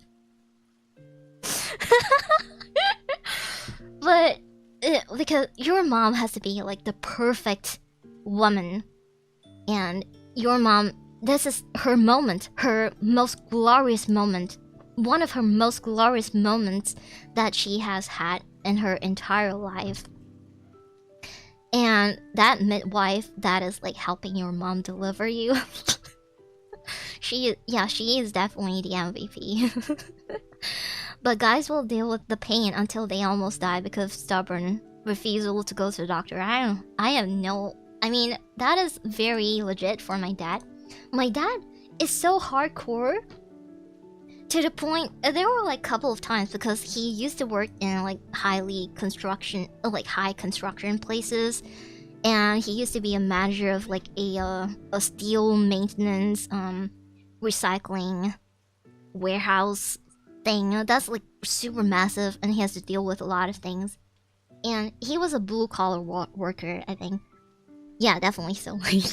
But there were so many times where he came back home. I remember growing up, he came back home with like cuts and stuff. There was one time specifically I remember he had a huge cut across his palm, and he was like beyond just showing me how the palm looked like. He would like occasionally tease me by like coming up to me and opening the palm, opening this just but a flesh wound, and he would open the palm where it's like split open and you can see his bones inside. It's all dried. I don't know why it's all dried, but sometimes it's just like all dried, but it wouldn't be bleeding. I don't know why it wouldn't be bleeding. Oh, something is wrong with my tracking. It wouldn't be bleeding, and he would show me how it looks like. That is insane. I wouldn't. I mean, I have a fear of knives. Ever since I was small, I've always had a fear of knives. Not scissors particularly, just knives. Because growing up, I have always been playing piano ever since I can remember. Like how I've always been playing the piano. So my greatest fear growing up was not of heights, was not of ghosts, was not of anything ridiculous, but knives. And when I every time when I see knives, that's why, like, even after college, I didn't actually start learning how to cook until like years after. I learned to cook pretty late. I would say like sometime a little bit after college, and then I started thinking maybe it's time I become a little bit more adult and cook on my. I would be able to cook things with just like using the scissors, like the kitchen scissors. I'll be able to like cut broccolis, because broccolis are really easy to use, like cutting with the scissors and stuff. But I couldn't use the knives. My dad got me a set of knives after my college graduation, and I tried so hard, and I eventually learned, and I am a really good cook now. Awesome. I looked it up, and human studies reliably show men have higher pain threshold, and some show higher tolerance as well. Someone else, on the other hand, pointed out that women are more sensitive to pain. Really? Really? But, you know, you guys, like, guys wouldn't be able to tolerate some of the period pains that we have. And we take that like a champ. I don't know, actually. Take it with a grain of salt, the studies from 2008. I have no idea. Like, if childbirth pain too, right? You wouldn't handle a kick to the balls either. Well, do you get a monthly kick to the balls? Case closed. Do you actually get a monthly kick up to the balls? Women complain less for sure, yeah. I've had like my housemates who just like get fever, like having fever. Having fever and just be like, I don't want to go anywhere today. And then meanwhile, when I have fever, I still have to like go out and drive, and like at 38 point something degrees, I still have to like go out and drive, and I still have to like do things. I'll do my laundry when I have fever, cook when I have fever. I've gotten crazy cuts where I should go to the doctor and just tape them up. You can just tape them up, yeah. I don't even tape my cuts. I don't protect my wounds. I just like make sure to clean them every so often, because I wash my hands a lot. I shower often. I just don't wash my hair often. I could imagine it was hard to learn to cook because you had to learn to deal with the fear of tools to cook. Just a knife. Because I was like always so scared of losing my fingers growing up, and anything that looks like the shape of knives just like terrifies me so bad. Can't say I could handle it, but I've been to a cold country, and some of those guys hurt to breathe, and their backs are fucked, terrible old living, but they keep going. That is another different kind of pain, definitely.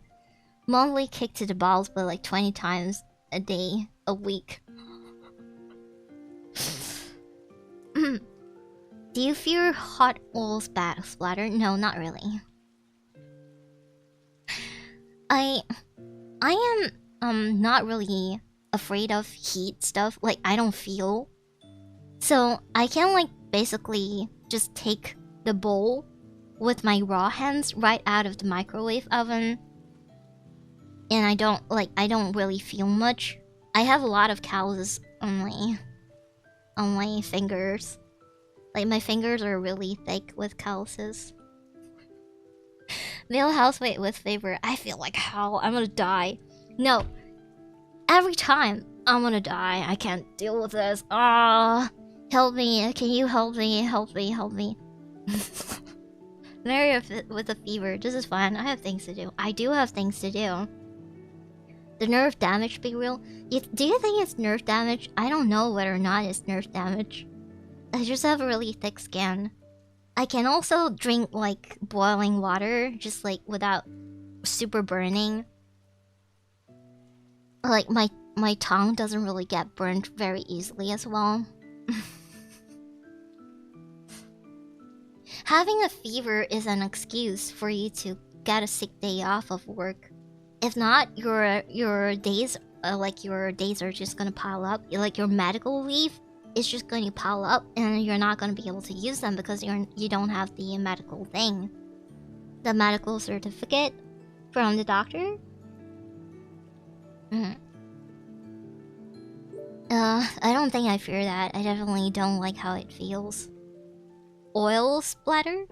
Whenever I bring up cooking, a lot of people's problem is not wanting to deal with hot oil. I don't want to deal with hot oil because disposing hot oil is kind of annoying.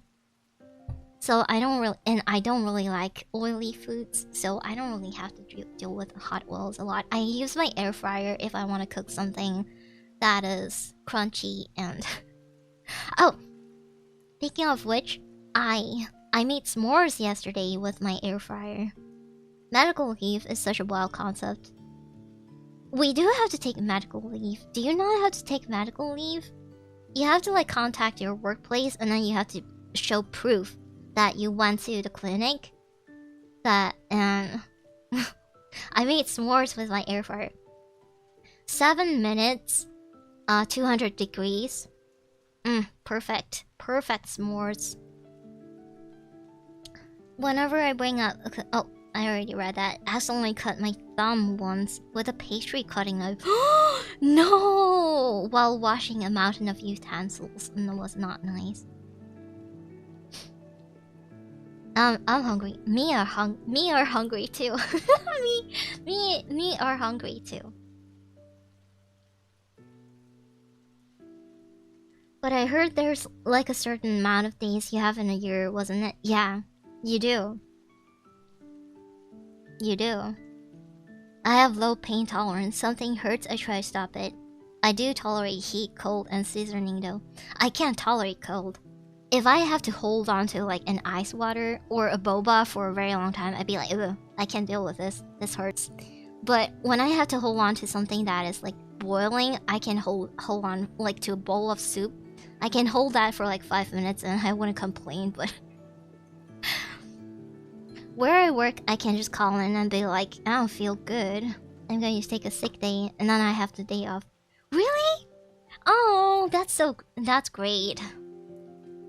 We have like HR stuff, like the logistics of managing staff and stuff like that. And because of that, like everything has to be documented. We can't just like call in a sick day, be like, oh, I don't feel so good today, and then like, how does that work? Is it like off the records or? I don't know how that works. You have a snack on screen. Yes, me. I made buffalo wings and roast potatoes. Oh, I love roast potatoes. The cross. You mean the cross? I like to stuff my roast potatoes with like the stuffings with the garlic and the sour cream is so good. She might be a full course meal. I am a snack. If you're calling me a full course meal, you're calling me fat. Well, I can be fat. I can be super thick and fat. The livestock have needs that won't wait 2 weeks for me to not be sick. Yes. My family used to be known for their onion rings. Oh, I love onion rings. I am so thankful that I'm not allergic to onions. I don't know whether or not I'm allergic to onions. I don't think I've been tested for onions. But what is the same family? Garlic is in the same family as onions and all of that. The pungent family. What is the pungent root family? Yancha said it first. Yancha, you calling me fat? I have almost 250 hours of sick days and about 250 hours of paid time off a year. Wait, how many days is that? 250 times... No, 24. That's not a lot. I think we probably have more in Malaysia. Garlic and onions aren't the same thing. It's not, but they're from the same family, the pungent root family. I don't remember what it's called. They both like exert emit emit the yeah, onion, chive, leek, garlic, shallot, etc. Yeah, they're from the same kind of family.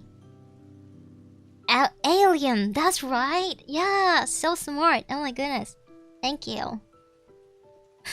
But you need to use grease instead of oil for the taste.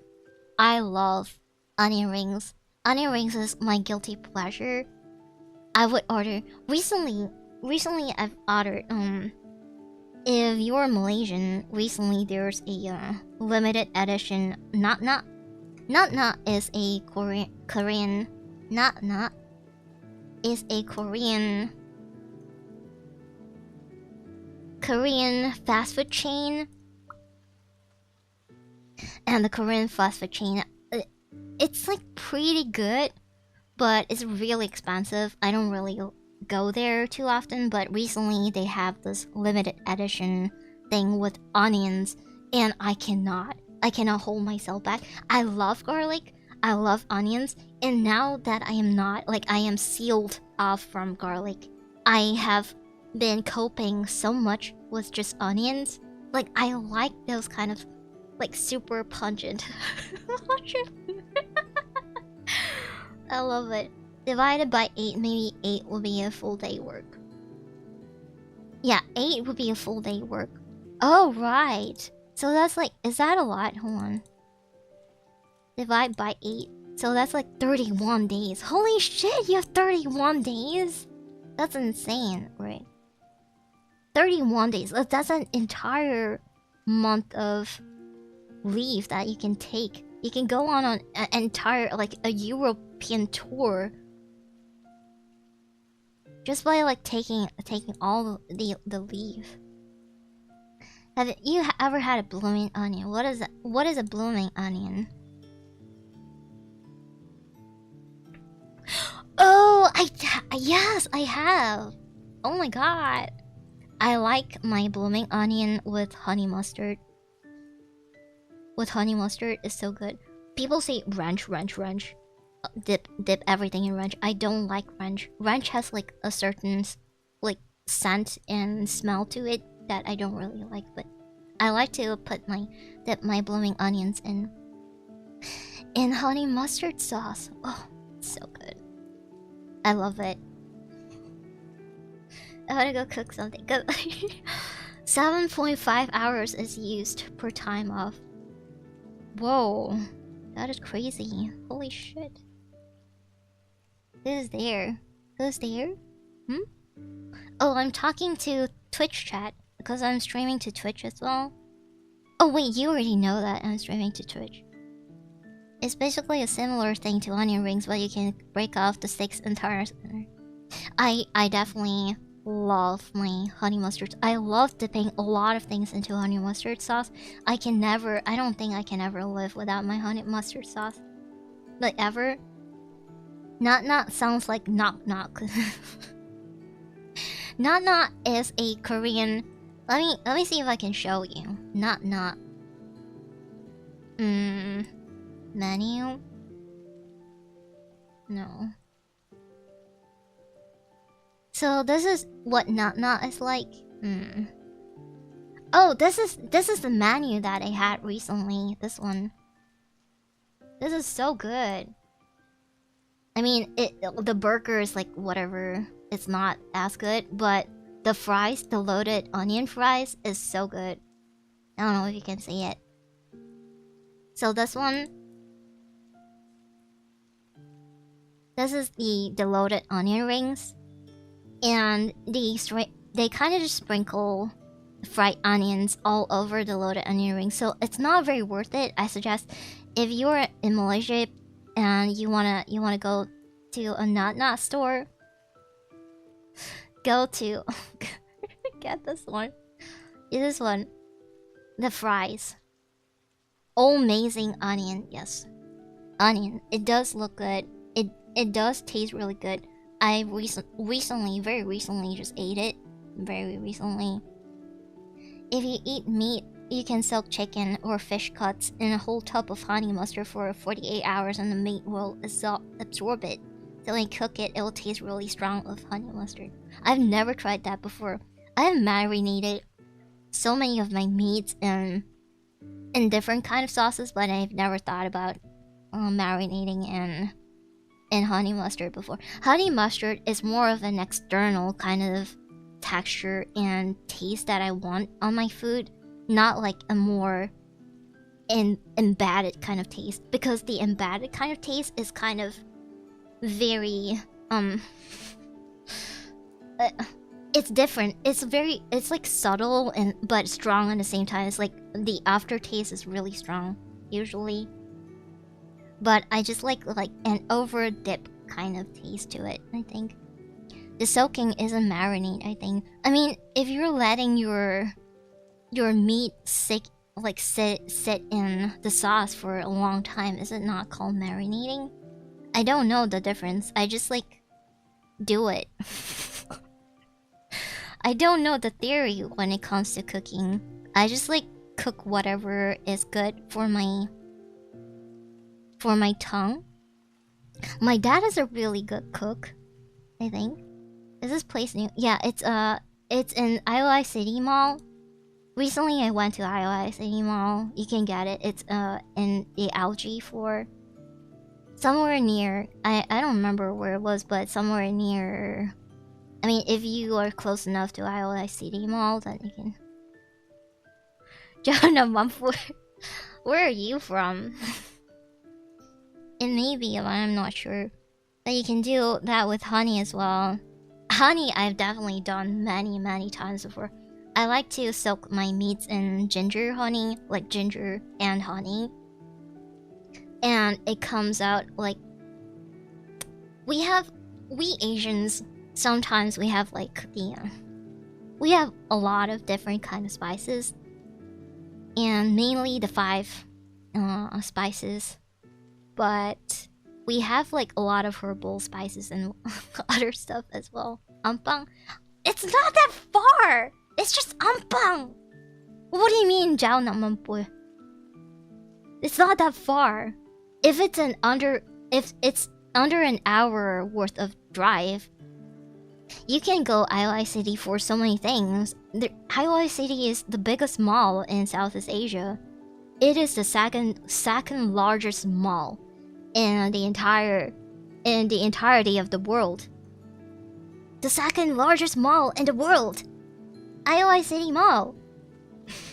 There are a lot of things that you can do there. So you don't just have to go there just to eat not. You can go there, you can do other things as well. An hour drive just for food. No, you gotta like plan 30 minutes without jam. 30 minutes? Lagi laro tamang po eh. What the fuck? 1 hour front and back or one way. What the fuck? Malaysians are so fucking entitled and spoiled. Like under an hour driving for under an hour? No. It has to be like super close. It has to be like under 15 minutes and I'll be like, yeah, I'll go there. Damn. It's not that far. It's not. Putrajaya is like 6 hours from my place. Oh, do you live in Penang or something? 1 hour drive just to get onion rings? Come on. No, I'm not saying that. I'm saying that there are a lot of things. Like plan for a day where you need to go to IOI for something else, and then you can stop by Nat to get it, or exchange. Apparently there's one exchange, the one at Exchange TRX. If you're near Exchange TRX, you can go to Exchange as well. That mall looks insane. I go just to check it out. It is massive. It really seriously, it takes like around 20 minutes to go from one end to the other end. I've done a 3-hour drive just to visit somewhere for a couple of hours. Me too. Sometimes I would drive all the way back to the north of Malaysia just to like look at my dad and then come back home. in the same day, so I live down south. Oh, so you live around Johor area? Malaysia is a really populated and urban country. There are more people in one of the cities than there are more. It's just like, it's kind of like in Japan, you know? Like majority of the people stay in Tokyo.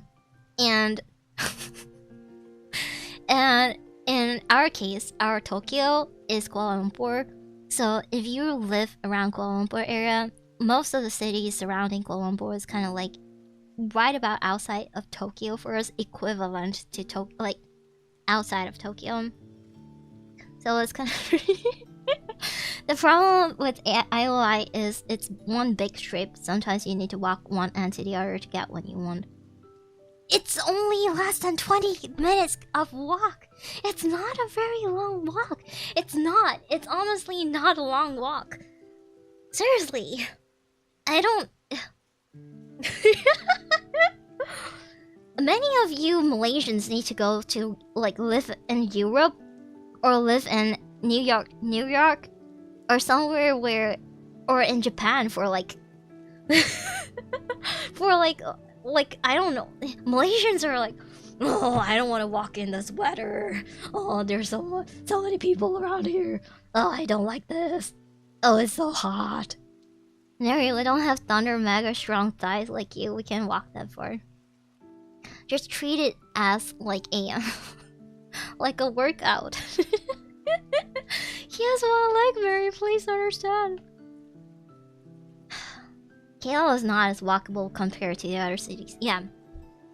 So the problem with Malaysia, for all the non-Malaysians here that are questioning our urban sense, our urban capabilities, Malaysians do not have that. Malaysians who live in a city in Kuala Lumpur, they don't have that. Everybody is entitled to their own vehicles, to their own cars. That's why traffic in KL is the worst. Was so bad. The other day, it was just 2 days ago. So the other day, 2 days ago, okay, I was driving back from KL, and I was like trying to drive from KL. No, actually, I live a little bit outside of KL. I'm not gonna say where I live. I don't want to dox myself, but so I had to take an exit. So there are a lot of exits that lead outside, and I'll be able to like go out if I take this route. And if I miss this exit, it's fine because there's gonna be another exit for me to go out of, and then I can exit that way instead. But I missed 4 of it. I missed 4 fucking exits. Two times that I missed those exits. It was not my fault. It was not because I didn't pay attention or because the GPS didn't do anything or because like I misread the GPS or anything. It was because somebody was like cocking me in between me and the exit, and that motherfucker was slow as fuck, and I couldn't go through. I was being blocked so hard. I can swim 20 plus minutes nonstop. Walking is no go for me. Unfortunate. In this weather, if you're the type of person that sweats a lot in a humid and hot weather, I don't think Malaysia is for you. If you want to come to our country, please rent a car or something. If you want to Uber to places, Ubering is called Grab here, and Grab is not very cheap, I don't think. Compared to renting a car a day to get to places that you want, I think Ubering is a little bit more expensive. I lost a lot of weight when I studied in London. I can walk everywhere, big sidewalks, easy to find. It is very pedestrian friendly compared to our country. Our urban planning is so terrible. Like the development of like properties and stuff, it is so terrible. Like the priorities of the urban planning is just like not there. And it's so hard to transition to being a vehicle-centric country to a walking-centric country in the city. Sounds like the heat is tough. It is. Did they just give you a car? You have to rent one if you come over. You have to rent one. The urban planning in America is bad if you miss one. The thing is, in America, everything is loose. Everything is just like super loosely spaced. And then you have like big houses and stuff like that. But in Malaysia, everything is like so tightly packed. And there's just like not a lot of room for improving things. Unless you demolish everything down. Gotta be an aggressive driver in those situations. I am missing my exit for nothing. I don't want to like come to a sudden stop or like suddenly just like slow down too much. That's gonna affect the traffic behind me. And we were on a highway. Sometimes I feel dehydrated in my own home from the heat. Right? The heat here in our country is just like absolutely shit. That's a pain I understand. The slow car be on the right. Why? At least our MRT is nice.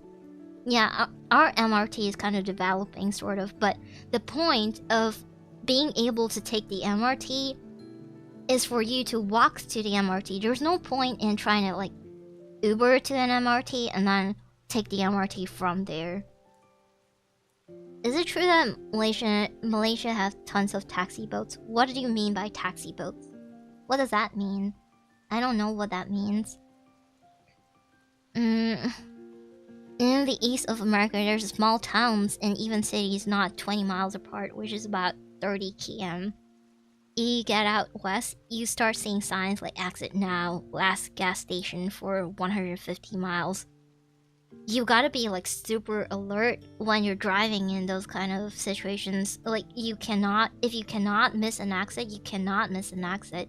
We have roads like that absolutely does not allow us, like do not allow us to miss an exit. If we miss an exit, we have to take like 40 minutes at least, or sometimes it it makes you drive like for another. You have to take like the north-south highway. If you miss an exit here, sometimes you have to go through the entire highway that connects the north of Malaysia to the south of Malaysia. Maybe Daniel is talking about ferries. We have ferries in Penang. Penang is my hometown. We have ferries, but we don't really have a lot. People don't really prefer to take ferries. Ferries is not very much a common thing here. We are more like urban-centric people.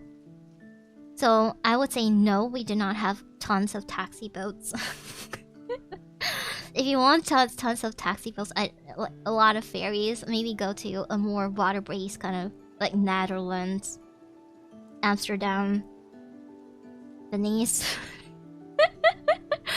Get my RM50 monthly card. My 50 monthly card. My 50 monthly card is huge savings comparing to driving. I don't know what that is because I'm so privileged that I don't need to take MRT or something. Or I actually don't know what you're trying to say. You're probably talking about the monthly pass, I think. I'm not an MRT person. There's just like too much stimulation in the MRT that it is out of my control, that I cannot handle very well. I'm so sorry. I'm so privileged. If you're trying to get out of the city and you miss the exact exit you need, you'll be on a business loop through the city, which is 15 more miles out of your way. Wow. Holy shit! Mary is a rich person. I drive a Mazda. I'm not a rich person. I've worked very hard to get to where I am right now, but I do drive a Mazda. RM50 for 1 month of MRT doesn't sound like a bad deal, to be honest. It is not. It is not. I have been through the MRT part, but sadly, during my MRT days, the MRT was not as developed as it is today. So, unfortunately for me. But anyway, my dream car is a Mini Cooper. I want a pink Mini Cooper. I do be want a pink Mini Cooper, a pink color. I blame MERIATHON for the traffic. Thank you. I like that car, but I can't afford it. I drive a Mazda CX series. I'm not gonna say which CX, cause you guys will be able to dox me if I love pink. My car is red color. The Mazda red color. I have a Tesla. I don't even need to drive anymore. The car drives itself. I don't want to be a Tesla. Uppity doo doo. Tesla just opened a branch recently, and not open a branch, but Tesla has reached Malaysia, and I would say a branch. Okay, Tesla has opened a branch in Malaysia, and before it opened, I was actually asked whether or not I want to work at Tesla. Like, somebody who was connected to Tesla Malaysia actually asked me whether or not I want to work there. But at that time, I was like so focused on playing games and stuff. It was just very recently, I think. Tesla is nice and all, but do I have to fork out money for Mr. Musk? How about no? I don't know. Tesla is exclusively for rich people. I just want a Mini Cooper, you know. I want a Mini Cooper. I want a pink one.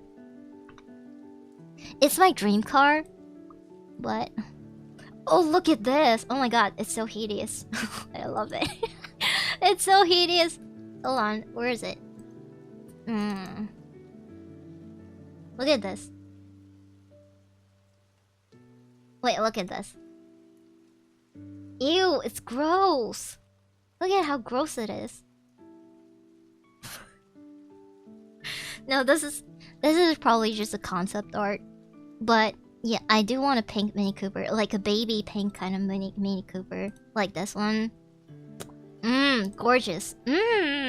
Yeah. The girl's gorgeous too, but super pretty. But I have come to terms that I am probably not going to get a Mini Cooper like ever, because it's not very practical for my day-to-day stuff, and it doesn't have a lot of trunk space, and it's just not a car that I wanna take a trip in. I don't want to take a trip in a car like this. I want to have this car in my garage forever. I don't have a garage right now, but eventually maybe I will have a garage, or I will have a porch or something. Damn. Ultimate furry mobile. They need to start looking a little bit cooler, and maybe I'll get a Tesla. I don't... Maybe... Tesla is such a big deal in Malaysia right now, but this is just... I just like this way better. I just like this so much better. It reminds me of the old Lindsay Lohan movie. What is it called? Herbie. Something Herbie, I think. So cute. So cute. I can't wait for them to make something that isn't as ugly as Sin. My dream car would be an Audi TT because it's cute. Audi TT? Audi TT. It doesn't look cute. It don't look cute. A Mini Cooper is cute. Audi TT is not cute. I don't know, the other Chinese EV brands can give Tesla a run for their money. There's a Tesla alternative in Malaysia that is already being sold right now. I don't specifically remember what it was called, but let me see if I can find. I just saw one very recently the other day. It's a very long name. It's a very long name. I don't quite remember what it was called, but it's like a brand that is like pretty long. Pretty long name. Shit, I don't remember what it is. everyone can dream, but not everyone can achieve it. I just don't think that I'll be buying a Mini Cooper. It's just like something in the back of my mind. Like when I dream, I hope that I can dream about me driving in a pink, baby pink, very pretty Mini Cooper, but I don't really want it, technically. It's just something that I wish for. If it happens, it happens, but I will not dash out one single cent for the Mini Cooper. I have much more important priorities than a vain car that doesn't really even function well. If my Mini Cooper breaks down, I probably have to pay so much for the maintenance and to fix the car. It's just not very... Herbie fully reloaded. Yeah. BYD. Yeah, I think it was BYD. It's BYD. BYD versus Tesla. I just saw a BYD the other day. What is it called? Bring Your Dream? What is a long name for BYD? What is it? What is it called? BYD. What is it? BYD Auto. What is it called? Build Your Dream. Okay, Build Your Dream. Thank you. Damn. BYD Build Your Dream is a Chinese alternative to Tesla. What would you think of a Fiat Abarth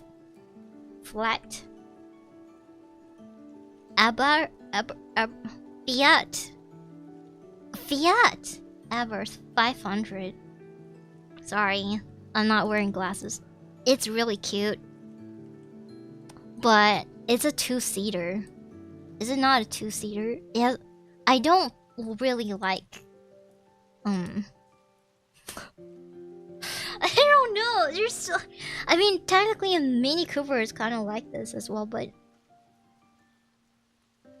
I don't know. It is really cute. Maybe I'll think about it. Yeah, yes. BYD alternative Tesla.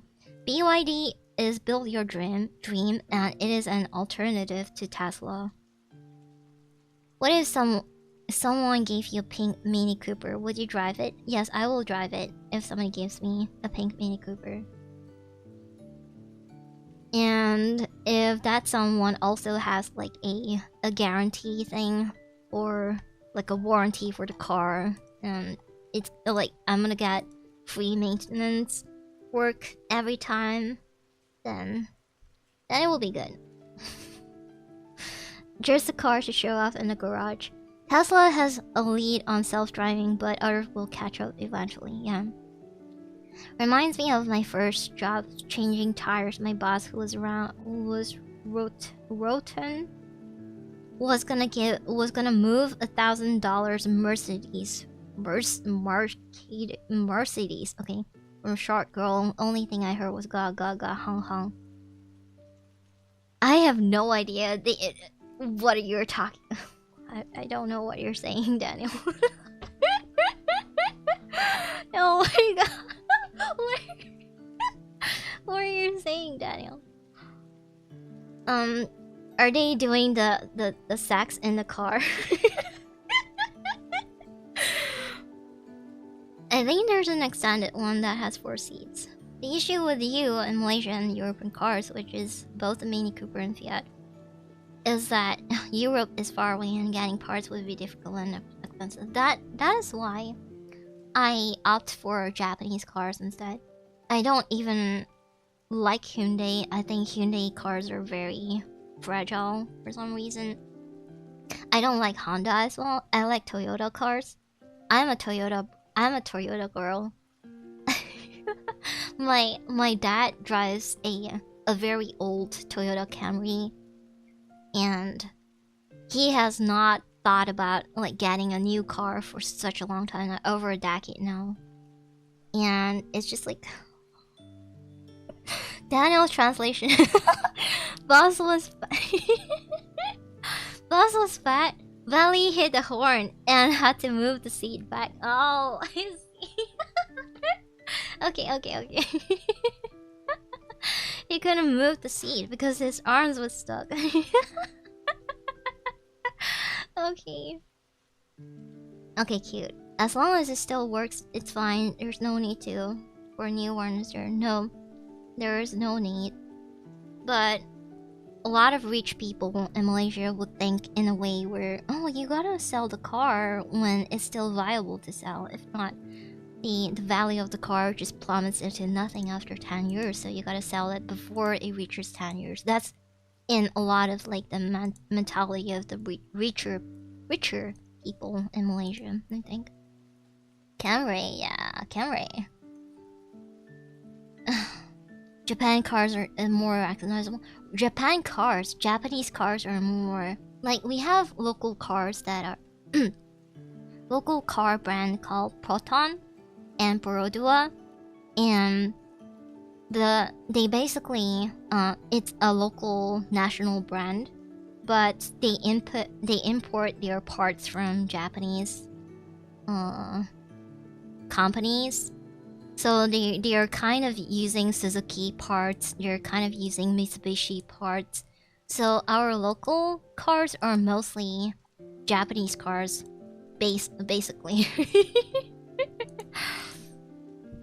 Perodua, Myvi, the king of highway. I am not intimidated by Myvis. I don't think they are the king of highways. I think the king of highways are better. What's the car that's like super fat? A lot of the king of highways are the car that is super fat. My housemate was just talking about this the other day when we came back from the concert because we saw one, and my housemate was like, "Oh my god, look at that car! I want it." It's not a car. It's a family car. It's a family van thing, I think. I don't remember. A Cadillac? No, not a Cadillac. You have American cars, or are your roads too small? Alphard! Alphard! Oh my god! I see a headshot, you know what I'm talking about. A Valfire or an Alphard? Oh my god, how do you know what I'm talking about? If you see an Alphard coming at you from like in your the rear mirror, if you look at the rear mirror and an Alphard is heading towards you, you move out of the way. Or a Valfire, or a Valfire. If a Valfire launches full speed at you from behind, you just like, oh shit, it's time to move. Oh no, shit. It's not a Gen Z car. It's a boomer car. Boomers love this car. Usually around millennials, like older millennials and Gen X, they all love this car so bad. It's really good. It's so good. A minivan, it is huge, and I see a lot of this car. I see a lot of this van thing. I don't know what it is. It's probably a van. I see a lot of this in Japan as well. Japanese new Yakuza cars. Alphard has a lot of utility. Yeah, Alphard is ugly. It is ugly, but it is definitely the smoothest car that you can ever get for passengers. For the driver, not so much, but if you have a lot of clients or very important people, it is a very smooth ride. They're often tall, wide, and visible so other drivers don't get close. It is very intimidating. If you drive one of the like Valfire or Alphard, it is very intimidating.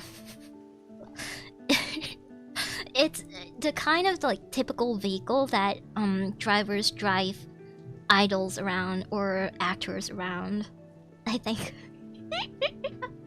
You can hang clothes behind in the hind seat, and you can have like a lot of space to put a lot of luggage if you have a lot of luggage.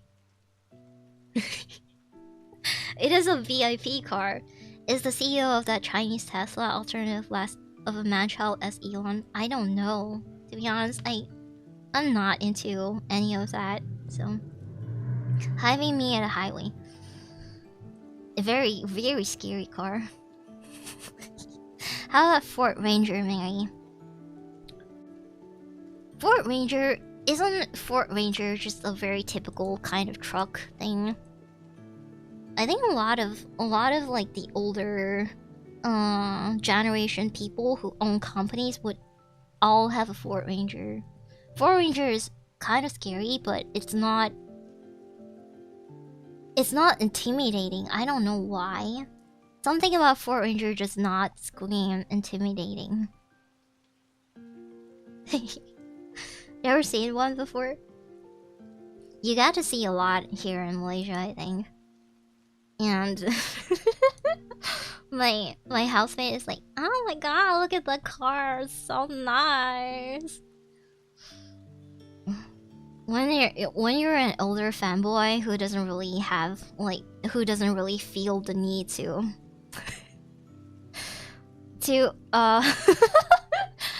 to have a family because you're not into girls, and then you feel like, oh, maybe you need to compensate something in your life to make yourself feel better. Yeah, you get an Alphard or a Velfire, and then it helps fulfill all your life dreams.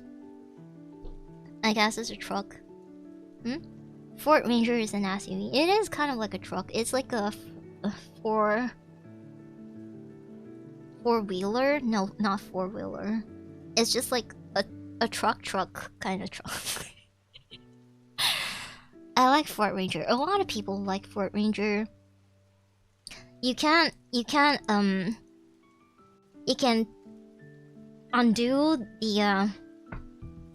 the rear window. What do you call it? The rear window. You can undo it and then it extends forward, and then you'll be able to have a longer trunk, a longer behind for you to put your stuff. If you have like a shelf that you need slide down or something. A 4x4, yeah, 4x4. So in Malaysia, it's much more common to have smaller cars.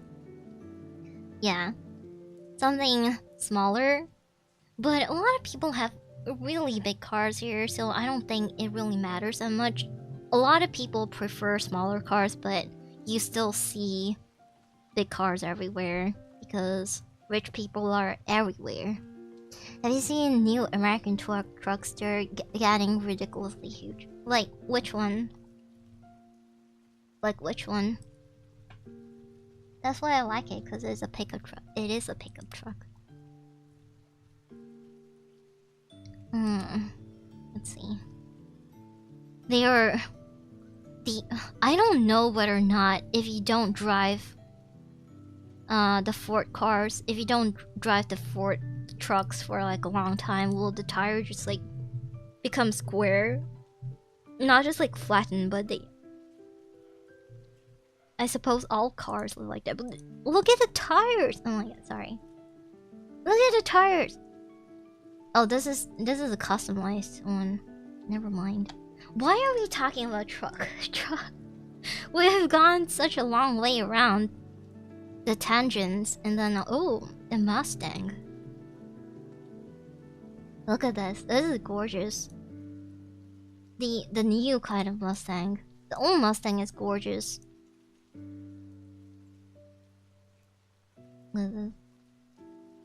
No, this is... When it comes to Ford, it's always the... This is the Raptor. This is a Raptor. 2026 Mustang. Ugh.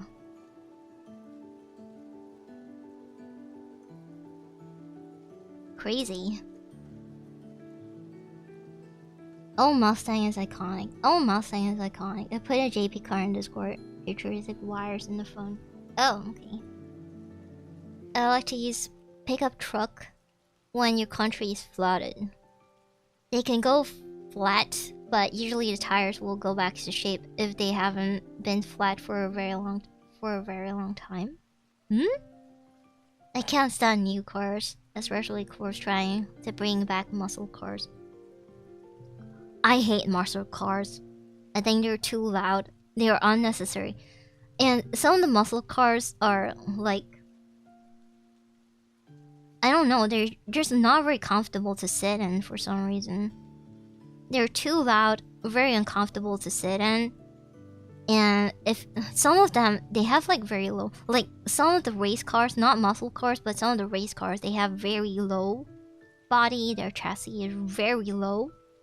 And it makes it so that whenever you go over a bump, it kind of like barely scrapes the underside of your car. And it gives me an anxiety every time. Well, I don't have to drive them every time, but my car is pretty high, but look at how low this is. This is crazy. Also, cars are just kind of another kind of show off. Yeah. I would rather have a Mini Cooper than a muscle car. You can make a car more comfortable with modifications, of course, but here we're talking about cars. We're shit talking about cars. Not oh shit, we're talking about cars. Is oh we're shit talking about cars. I'm kind of shit talking about it. The reason competition or race cars are low is because when a win gets... Yeah, I know. But it does not make sense, you know? It does not make sense for you to drive around your race car out of a racing situation. But people keep doing that all the time. And then when... There are so many clips on YouTube that you can see that they scrape their race cars, they scrape their Lambo because you're like, dude, how do you drive over this small little bump at the entrance of this one restaurant place that I wanted to park inside, but now I can't go through this small tiny bump. The small tiny bump is where the gate rolls over, and you know the bump where the wheels of the gate goes on. They can't even go over that. They'd be like, oh, what do you do about this? And then the other guy in the same video, the other guy would just tell him, well, I just drove over it without problem. It's a you problem. And then the guy is like, damn, fuck. Rich people problem. It's a rich people problem. Thoughts on soccer mom cars? Soccer mom cars is a very particular kind of family car. Which car are you talking about? Soccer mom cars? A Honda BRV. Ford Expedition. Honda Odyssey. Honda Odyssey is such a soccer mom car. Not to mention that some race cars without AC. Some race cars without AC, really? Race cars have stiffer suspension, engine, and transmission that are not real good for everyday things. Yeah, I don't understand. Why do you want to drive? You know there are so many bumps along the highway. Like, when you're going out of an exit, there's gonna be a bump somewhere. When you're turning around, when you're going by, what do you call the circular thingy? The roundabout. There's bound to be like bump, like layers of bumps that are just like reoccurring. And when you're driving a race car, why are you even driving a race car in the highway in the first place? It does not make sense, but there are so many people who are just driving race cars everywhere. Your typical Lambo or Aston Martin. Aston Martin is crazy low in a stock configuration because they are designed to go like 300 kilometers per hour. Rich people things. Rich people things, yes. They have to compensate for what I got. Why couldn't they just be like you? Like rich people who are like you, who just like get a Tesla and just sleep while their car drive them everywhere around. I would respect that. Not race cars. Race cars have no functionality here. I would understand if you got a race car in Germany or something, and then you can go on without like forever without any speed limit. Oh my god! Now I'm just shit talking. Every day in a tutorial, every day you gotta shit talk about something. I can't even play my game anymore because I keep shit talking about it. Oh Oh my god. They have to compensate what God didn't give them downstairs. Some people have big dicks, but still they want like big cars. People just want what they want. I remember that one Tom and Jerry racing movie where all the other racers besides Tom and Jerry die. One of the racers was called Soccer Mom. I didn't think she had a name. Okay. Okay. Love that people get cars of which they can't even get all the speed out since it's against the law. And your car is physically not even able to get all the speed out because there are so many bumps along, like realistically, there are so many bumps along the road that you can't even drive fast because of those bumps. Because you're gonna hurt your car and it's gonna cost more. Getting into the villain. I am in my villainous arc already. We love to hear you talk, Mary. It's okay. Shit talk. Asterisk. What game? Oh no. Some rich people are smarter or some will get a car that matches what they're trying to do with it and see if they're racing for a racetrack. Yeah. Rich people. Don't you just love rich people with common sense? Can you imagine being rich and you know you're super privileged if you are rich and you have common sense? You're like the top 0.001% in the world if you are rich and you have common sense, because a lot of rich people don't have common sense. The other day, not the other day, but like a few months ago, one of my rich friends' dad was like, "Oh, I'm thinking about buying this highway. Should I do it?" I'm like, "What the fuck? You're thinking about buying a highway? Who the fuck wakes up in the morning and thinks like, yeah, maybe I should buy this highway." What the fuck? Sorry. Jesus Christ. Ugh. Yeah. I love cars, but I can't afford a Lambo or Ferrari. That would cripple me. That's why I choose Toyota GR-Yaris. I love Toyota cars. I think I will stand by Toyota cars forever. Recently, I have a Mazda, but that's just like a different Toyota in my opinion. I don't know. How can you even buy a highway? There are steps to buying a highway. There are things. You can do it. Funniest thing I've ever seen was a new licensed kid driving a Ferrari chased by cops and crushes his car. Funny is, I wouldn't call it a funniest thing. If anything, it would just be tragic. Do you like Honda Civic? No. I don't really like Honda cars.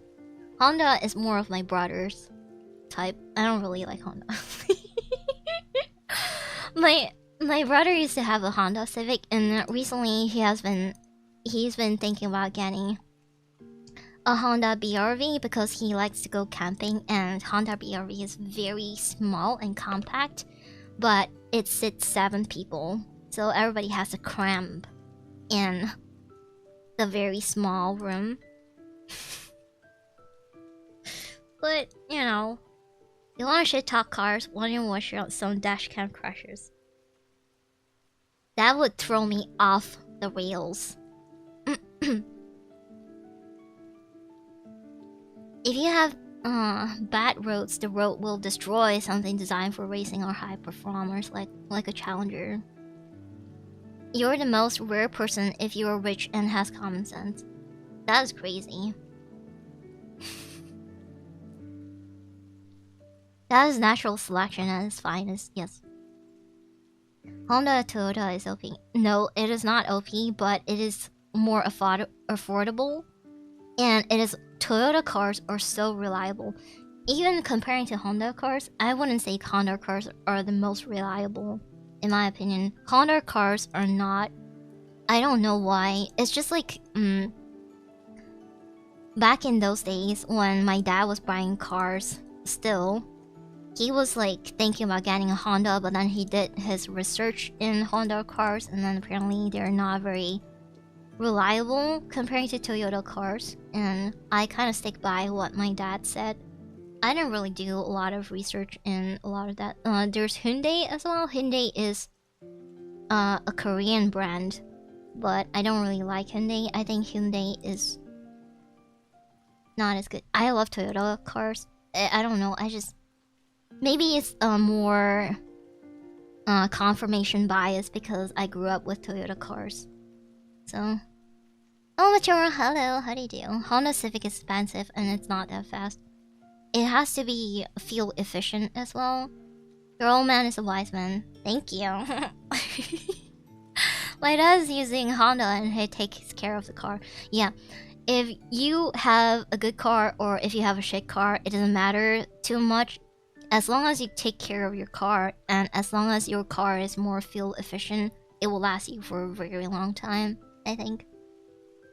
Daewoo is definitely Korean, I think. Hyundai, yeah. Hyundai is kind of like the alternate version to Honda, but Honda is definitely far superior comparing to Hyundai, in my opinion. There's Mitsubishi, which is like the very robust kind of Japanese car, but Mitsubishi parts are very expensive. Mitsubishi parts are usually in like sprinkled around the Japanese brands, so you will be able to find Mitsubishi parts in your. But a fully Mitsubishi car, if it breaks down, the parts are going to be super expensive. Automatic or manual? I used to drive manual, but nowadays it's not very convenient for manual anymore. Like, nobody drives manual anymore nowadays. Goodbye, Hasura. Halo doesn't exist anymore. I don't know. They didn't even pull a Plymouth. Getting pieced out by their companies. They will just messed up and dissolved entirely. So, I see. Manual cars were fun when less people drove. I don't drive a manual car anymore because the automatic cars has more utility, like automatic utility and tack and stuff. And it's hard to like specifically custom requesting, or it's hard to request a car dealership to like specifically make the car, customize it into a manual. So it's not as convenient nowadays. But also people don't really want to drive manual that much anymore. And I'm one of those people. My one of my very close relative, I get in her car at least twice a month or something. And she has like a knob for the gear. Her gear is a knob.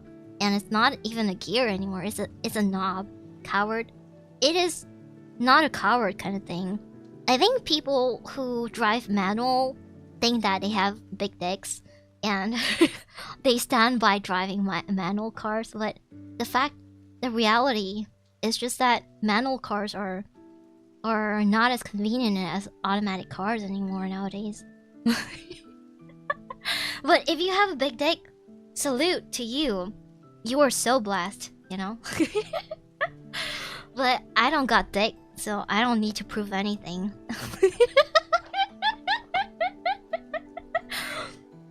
And I'm okay with that.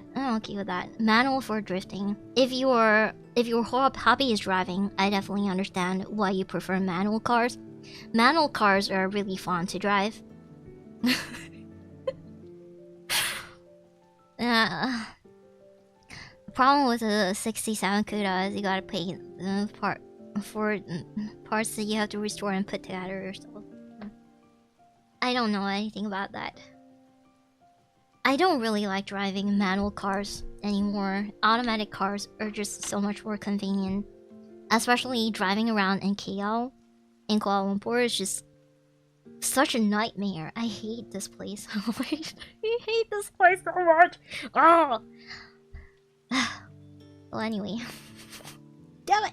Ah! I really wanted to to play a game today, but I guess we're not playing a game today. Tesla traffic. Tesla is probably one of the best cars you can drive in traffic right now. Like, you don't have to do much. But I don't know about driving a Tesla in Malaysia. So, better luck next time for gaming. I swear, we are definitely going back to Subnautica very soon, I think. I mean, what you say is correct, but having a manual car means you're doing more than just putting your foot on the accelerator or like brake pedal. Yeah. So, if you drive as a hobby, or if you drive, like, you really love to drive, and driving is kind of like a meditation for you, it's not surprising if you have a manual car if your hobby is driving. But for me, driving is a chore. And for people like me who think that driving is a chore, would definitely prefer automatic cars instead of manual cars. But I learned to drive manual to get my license, and then I had to drive my mom's car for like a couple of years, and my mom's car is really old. Was really old. I think they sold the car already at this point. So my mom's car was a manual car, and I had to drive it. And comparatively, I would say definitely I would prefer an automatic car. It's different driving experience, can feel more connected to the car to truck. Yes, I can work with your logic, thank you. It's more involved, so if you feel like driving is such an important part of your life, you know, then go ahead and get manual cars. Have manual type in all of your cars, and make yourself happy by all means.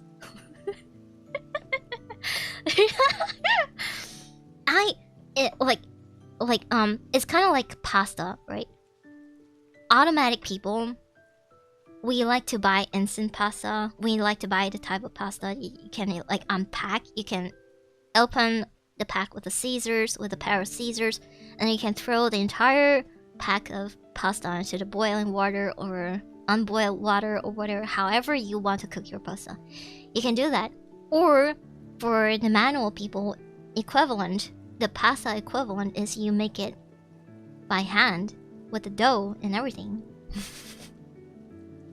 And I just think it's too much work to make the pasta from scratch. It just doesn't make sense to me. So, but there are a lot of people, especially people who cook for hobby, people who are chefs, they prefer to cook the pasta from scratch. And that's just like people who prefer to drive manual.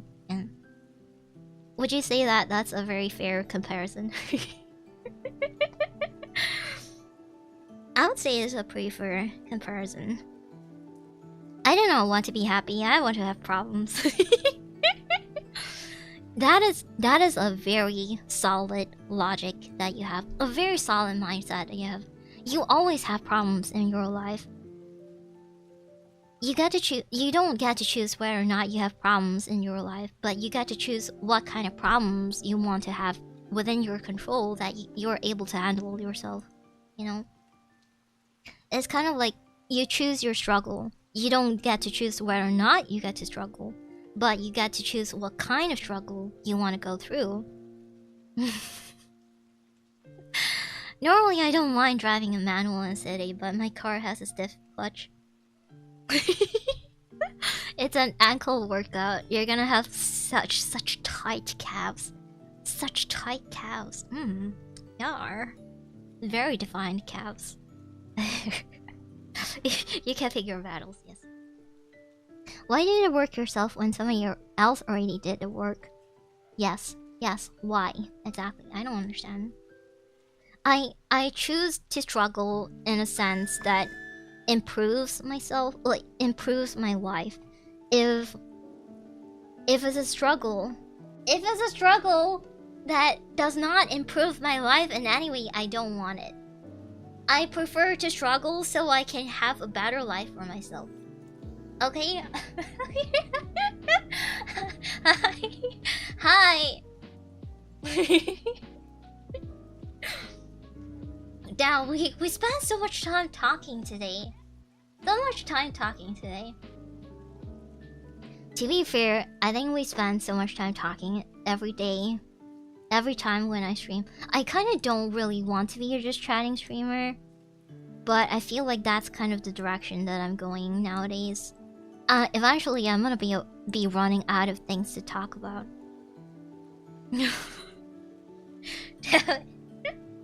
Maybe next time I can talk about books. We'll see. But since it's been 3 hours, I guess I'll see you guys tomorrow. Tomorrow is a dropouts day. I think I will be streaming my POV tomorrow. So we're gonna be playing Pick Apart, and then after that we're gonna be playing Murky Divers after that. When you got to yup, you got to yup. I used to not have a lot of things to yup, but nowadays I keep thinking about like what I should talk about on stream. I really want to get better with talking, so not just like thinking about what I should talk about, but just like generally the way I talk, like my mannerisms and my cadence and my pronunciation. She improved her yapping game a lot. Back in the super early days, I don't really go off on tangents like this. Usually I kind of get stuck on one single topic, and if I can't think about anything else and within the same topic, then I just like kind of get stuck for a little bit before I move on, you know? Like, what else within this topic I can talk about? But nowadays I don't even think about that anymore. I just like naturally talk about things that I want to talk about, even if it goes on forever about things that just don't really make sense, or like sentence structure wise don't make sense. I really don't give a shit anymore. I kind of just talk whenever, and even if we don't really have of the same opinion, even if we're not of the same opinion, I really don't give a shit if you think whether or not what I'm talking about is correct or what I'm talking about is factually wrong. If you try to correct me, I'll just be like, oh, okay, I see what that is. And then I'll just move on. I used to be so stuck on it. I used to be like so insecure when people correct me factually. Like, oh, actually, let me put on my glasses. Oh, this is actually not right. But nowadays, I don't really worry about that anymore. I was like, oh, okay, sure. Responding to chat is a way to get lost in the forest of yap. In the future, you want it to free talk. I mean, are we not doing free talk right now?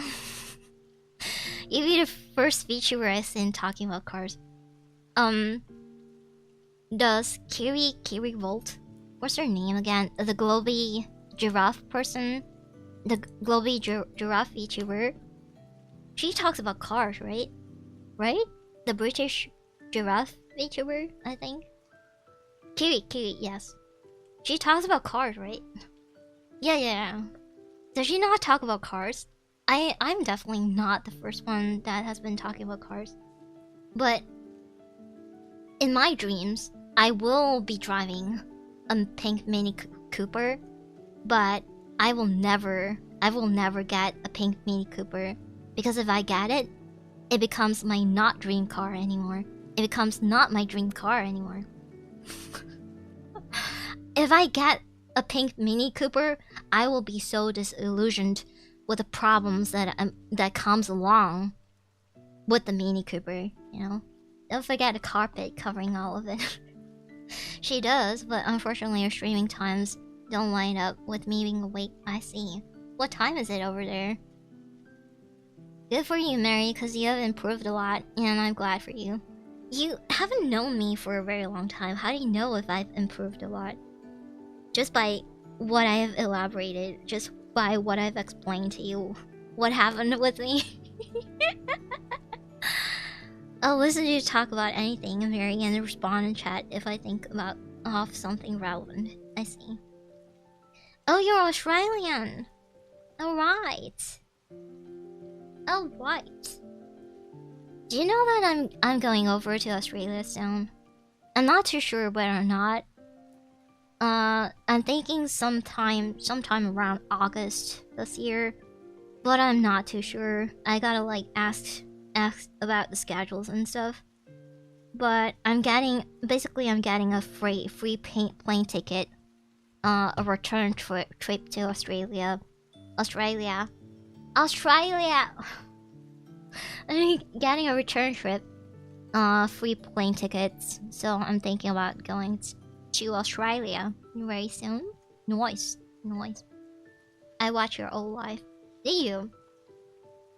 But what about my old life? Cool. You've been coming into the winter spring season. That is exactly the season I want to come into. I do not want to go there right now because it is gonna be hot as fuck, and I can't even stand the hotness here.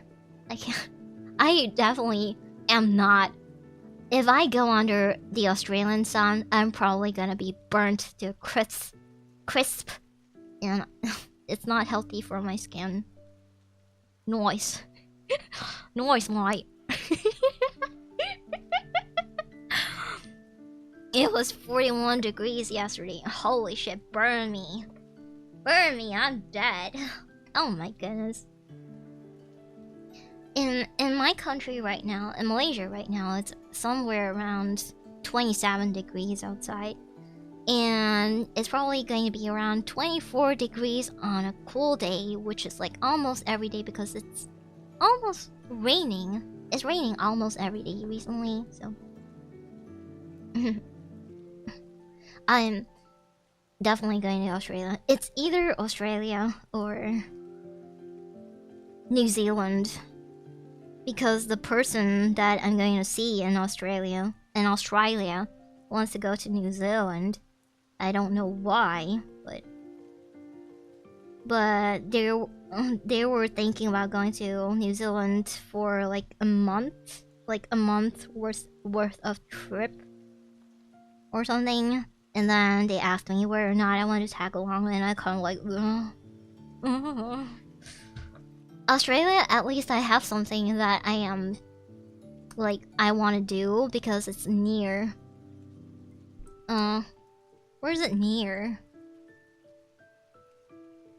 It's near somewhere Brisbane, which is really nice. It's in Brisbane, which is really nice. There are a lot of parks in Brisbane that I would like to go to.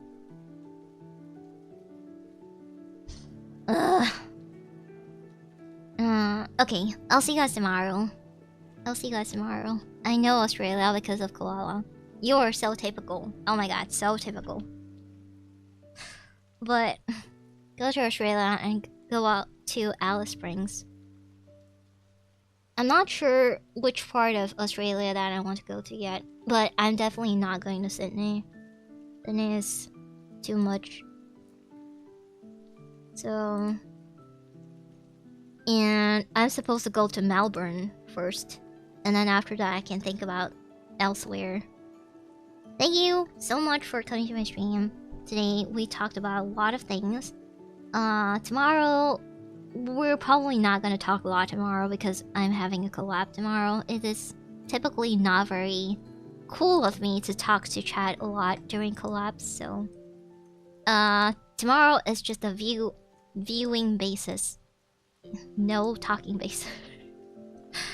If you do something with chat, if you have like some sort of engagement, or like if you announced your sub tomorrow, Yes, focus on your collab partners, unlike some people. Oh my god, Neptune, you're being passive aggressive on my behalf. Who are you collabing with the dropouts, girls? So every single tomorrow day, whatever that day is for you, because tomorrow was Tuesday for me, so that I assume it's gonna be Monday night for you, some of you guys. So tomorrow night is a fixed weekly event where I collab with the Dropout Girls. So if you don't know, I'm in a virtual group called the Dropouts. the digital dropouts, but I don't say digital because it's so annoying to say digital. It's like such a mouthful. But I am in a group, and we have 5 girls in the group. I am one of them, and I will be collabing every single week on the same time, on the same day with the girls. And that is just like a weekly event that is fixed forever now until we disband or something. I don't know, until schedule changes. If you're streaming it, I'll have to catch it. I don't even know who the dropout girls are. I think I'll definitely stream tomorrow because we're gonna be doing Pico Part 2, and then after Pico Part 2 we're gonna do Murky Divers. Murky Divers is just kind of like the under the sea Lethal Company kind of thing. I've never played it before, but tomorrow's gonna be the first time. Oh, that's for the collabs, thank you. I agreed to that because you should focus on the people you collab with because it can increase your bonding. No, it's just like basic collab etiquette and also respect. Basic respect for your collab partners, you know. I learned a lot as a VTuber, and I learned very hard, with like very hard lines on what to do and what not to do, especially in a collab. What about Helldivers? I do want to play Helldivers. Unfortunately, I don't really have any space in my SSD anymore. I'm thinking about buying an SSD. Very soon. A new SSD to add on to my motherboard really soon. And I'm gonna take a chunk of my... I'm gonna take the SS... I'm gonna use your money, your dono money for the SSD. It is a good excuse. It is definitely a good excuse. I definitely need the space on my computer to be able to stream these games. So hopefully I can get an SSD soon. I'll see you guys tomorrow. It's gonna be fun. If it's not, I apologize in advance if it gets like too much for you, because the girls tend to yell a lot. Not me, I am the quietest one in the group. Can you imagine? Tutorial, you talk so much! I know, but in a group setting, I don't really. But, on Wednesday, so that's gonna be Tuesday night for some of you guys. On Tuesday night, so that's the next day, the day after tomorrow, I'll be playing Insanity or Subnautica. We need to get to Subnautica. Oh my god, Subnautica. Subnautica has been hanging for such a long time now. Even more than Baldur's Gate, because I have been playing Baldur's Gate like around 1 hour a day or so. But Subnautica is just like untouched. The last time I did something off stream. I built another base and then I undid my previous base that you guys saw on stream. So I undid that base and then I made a base with a large room, with a multi-purpose room, and I have a bioreactor generator now. So that's wonderful, right? That's my personality too. I can talk on the phone wherever. Or in person, I'm really shy. I'm not shy. I just don't talk if it's not necessary for me to talk. It is more of an energy conservation kind of thing for me. I don't like. Look, I'm streaming right now, right? So it's better if I talk, because if I don't talk, then where's the engagement? There's no engagement. But when if you see me in person, and if we have a lot to talk about, naturally I will talk. But if you're just in my group, in a group setting, especially if I don't have anything to contribute to, I feel like it's a waste of energy that I talk, because it's not necessary for me to talk. Then I don't talk. I am not shy, and I'm very good at public speaking. And I'm very good at like charming people, I think. I am not very conventionally attractive. I feel like after all the stories that I've told you about my e-girl days or whatever, I feel like you guys might have a misconception of me being super attractive. Oh my god, this girl's so attractive. She has like so many stalkers and so many followers. No, that is not the case. I have said many times before, I am cute, but I am not very conventionally attractive. I have a demonic charm. I don't know what it is. I think it is kind of like a curse kind of thing. You are an e-girl. You can go back to the previous VODs of like previous days or something. Real talk, Mary is the only streamer that I've interacted with ever. I just lurk in hers. Is that because I'm also Malaysian? Maybe it is. I can also be more shy in a group on the internet if they're talking like partying on Xbox. I'm not shy. I just don't feel the urge of like to talk because I just generally don't feel like it. Genuinely not. What do you call it? Devil's body? Devil's body? No. Yeah, maybe boys look at my body shape and be like, oh my god, oh, I can tap that. No, you cannot, unfortunately. I'm so sorry. Nope. I'm just scared. Oh, that is such a compliment. Maybe I just make you feel so comfortable that you're able to chat freely. That's awesome. But if you want to listen or if you want to hear about the e-girl lore, you can like look at the previous VOD from 2 days ago and the VOD that is before that, I think. I don't remember which VOD it is, but a very recent VOD. You can like play it in 1.5 times speed or something like that. But my charm is definitely a very demonic kind of charm. Something that's just like the attraction is just there. It is inevitable, but recent years I haven't had any because thank goodness I haven't had any because I haven't been going outside. Like I just refuse to go outside anymore. I just don't want to. So it's very good. And the best thing is I am also not online. So I am not anywhere. And I'm not like attracting all of this trouble anymore, which is really, really good. Even if it seems like a friend is doing something that could be dangerous or bad for them in the long term, I respond to lines, maybe this would be better rather than don't do that. I get that there wasn't anything in recent years. Also, I just like don't bother. I just block everybody. I mute, block, and ignore. That's just what I do nowadays. I don't entertain those kind of treatment anymore.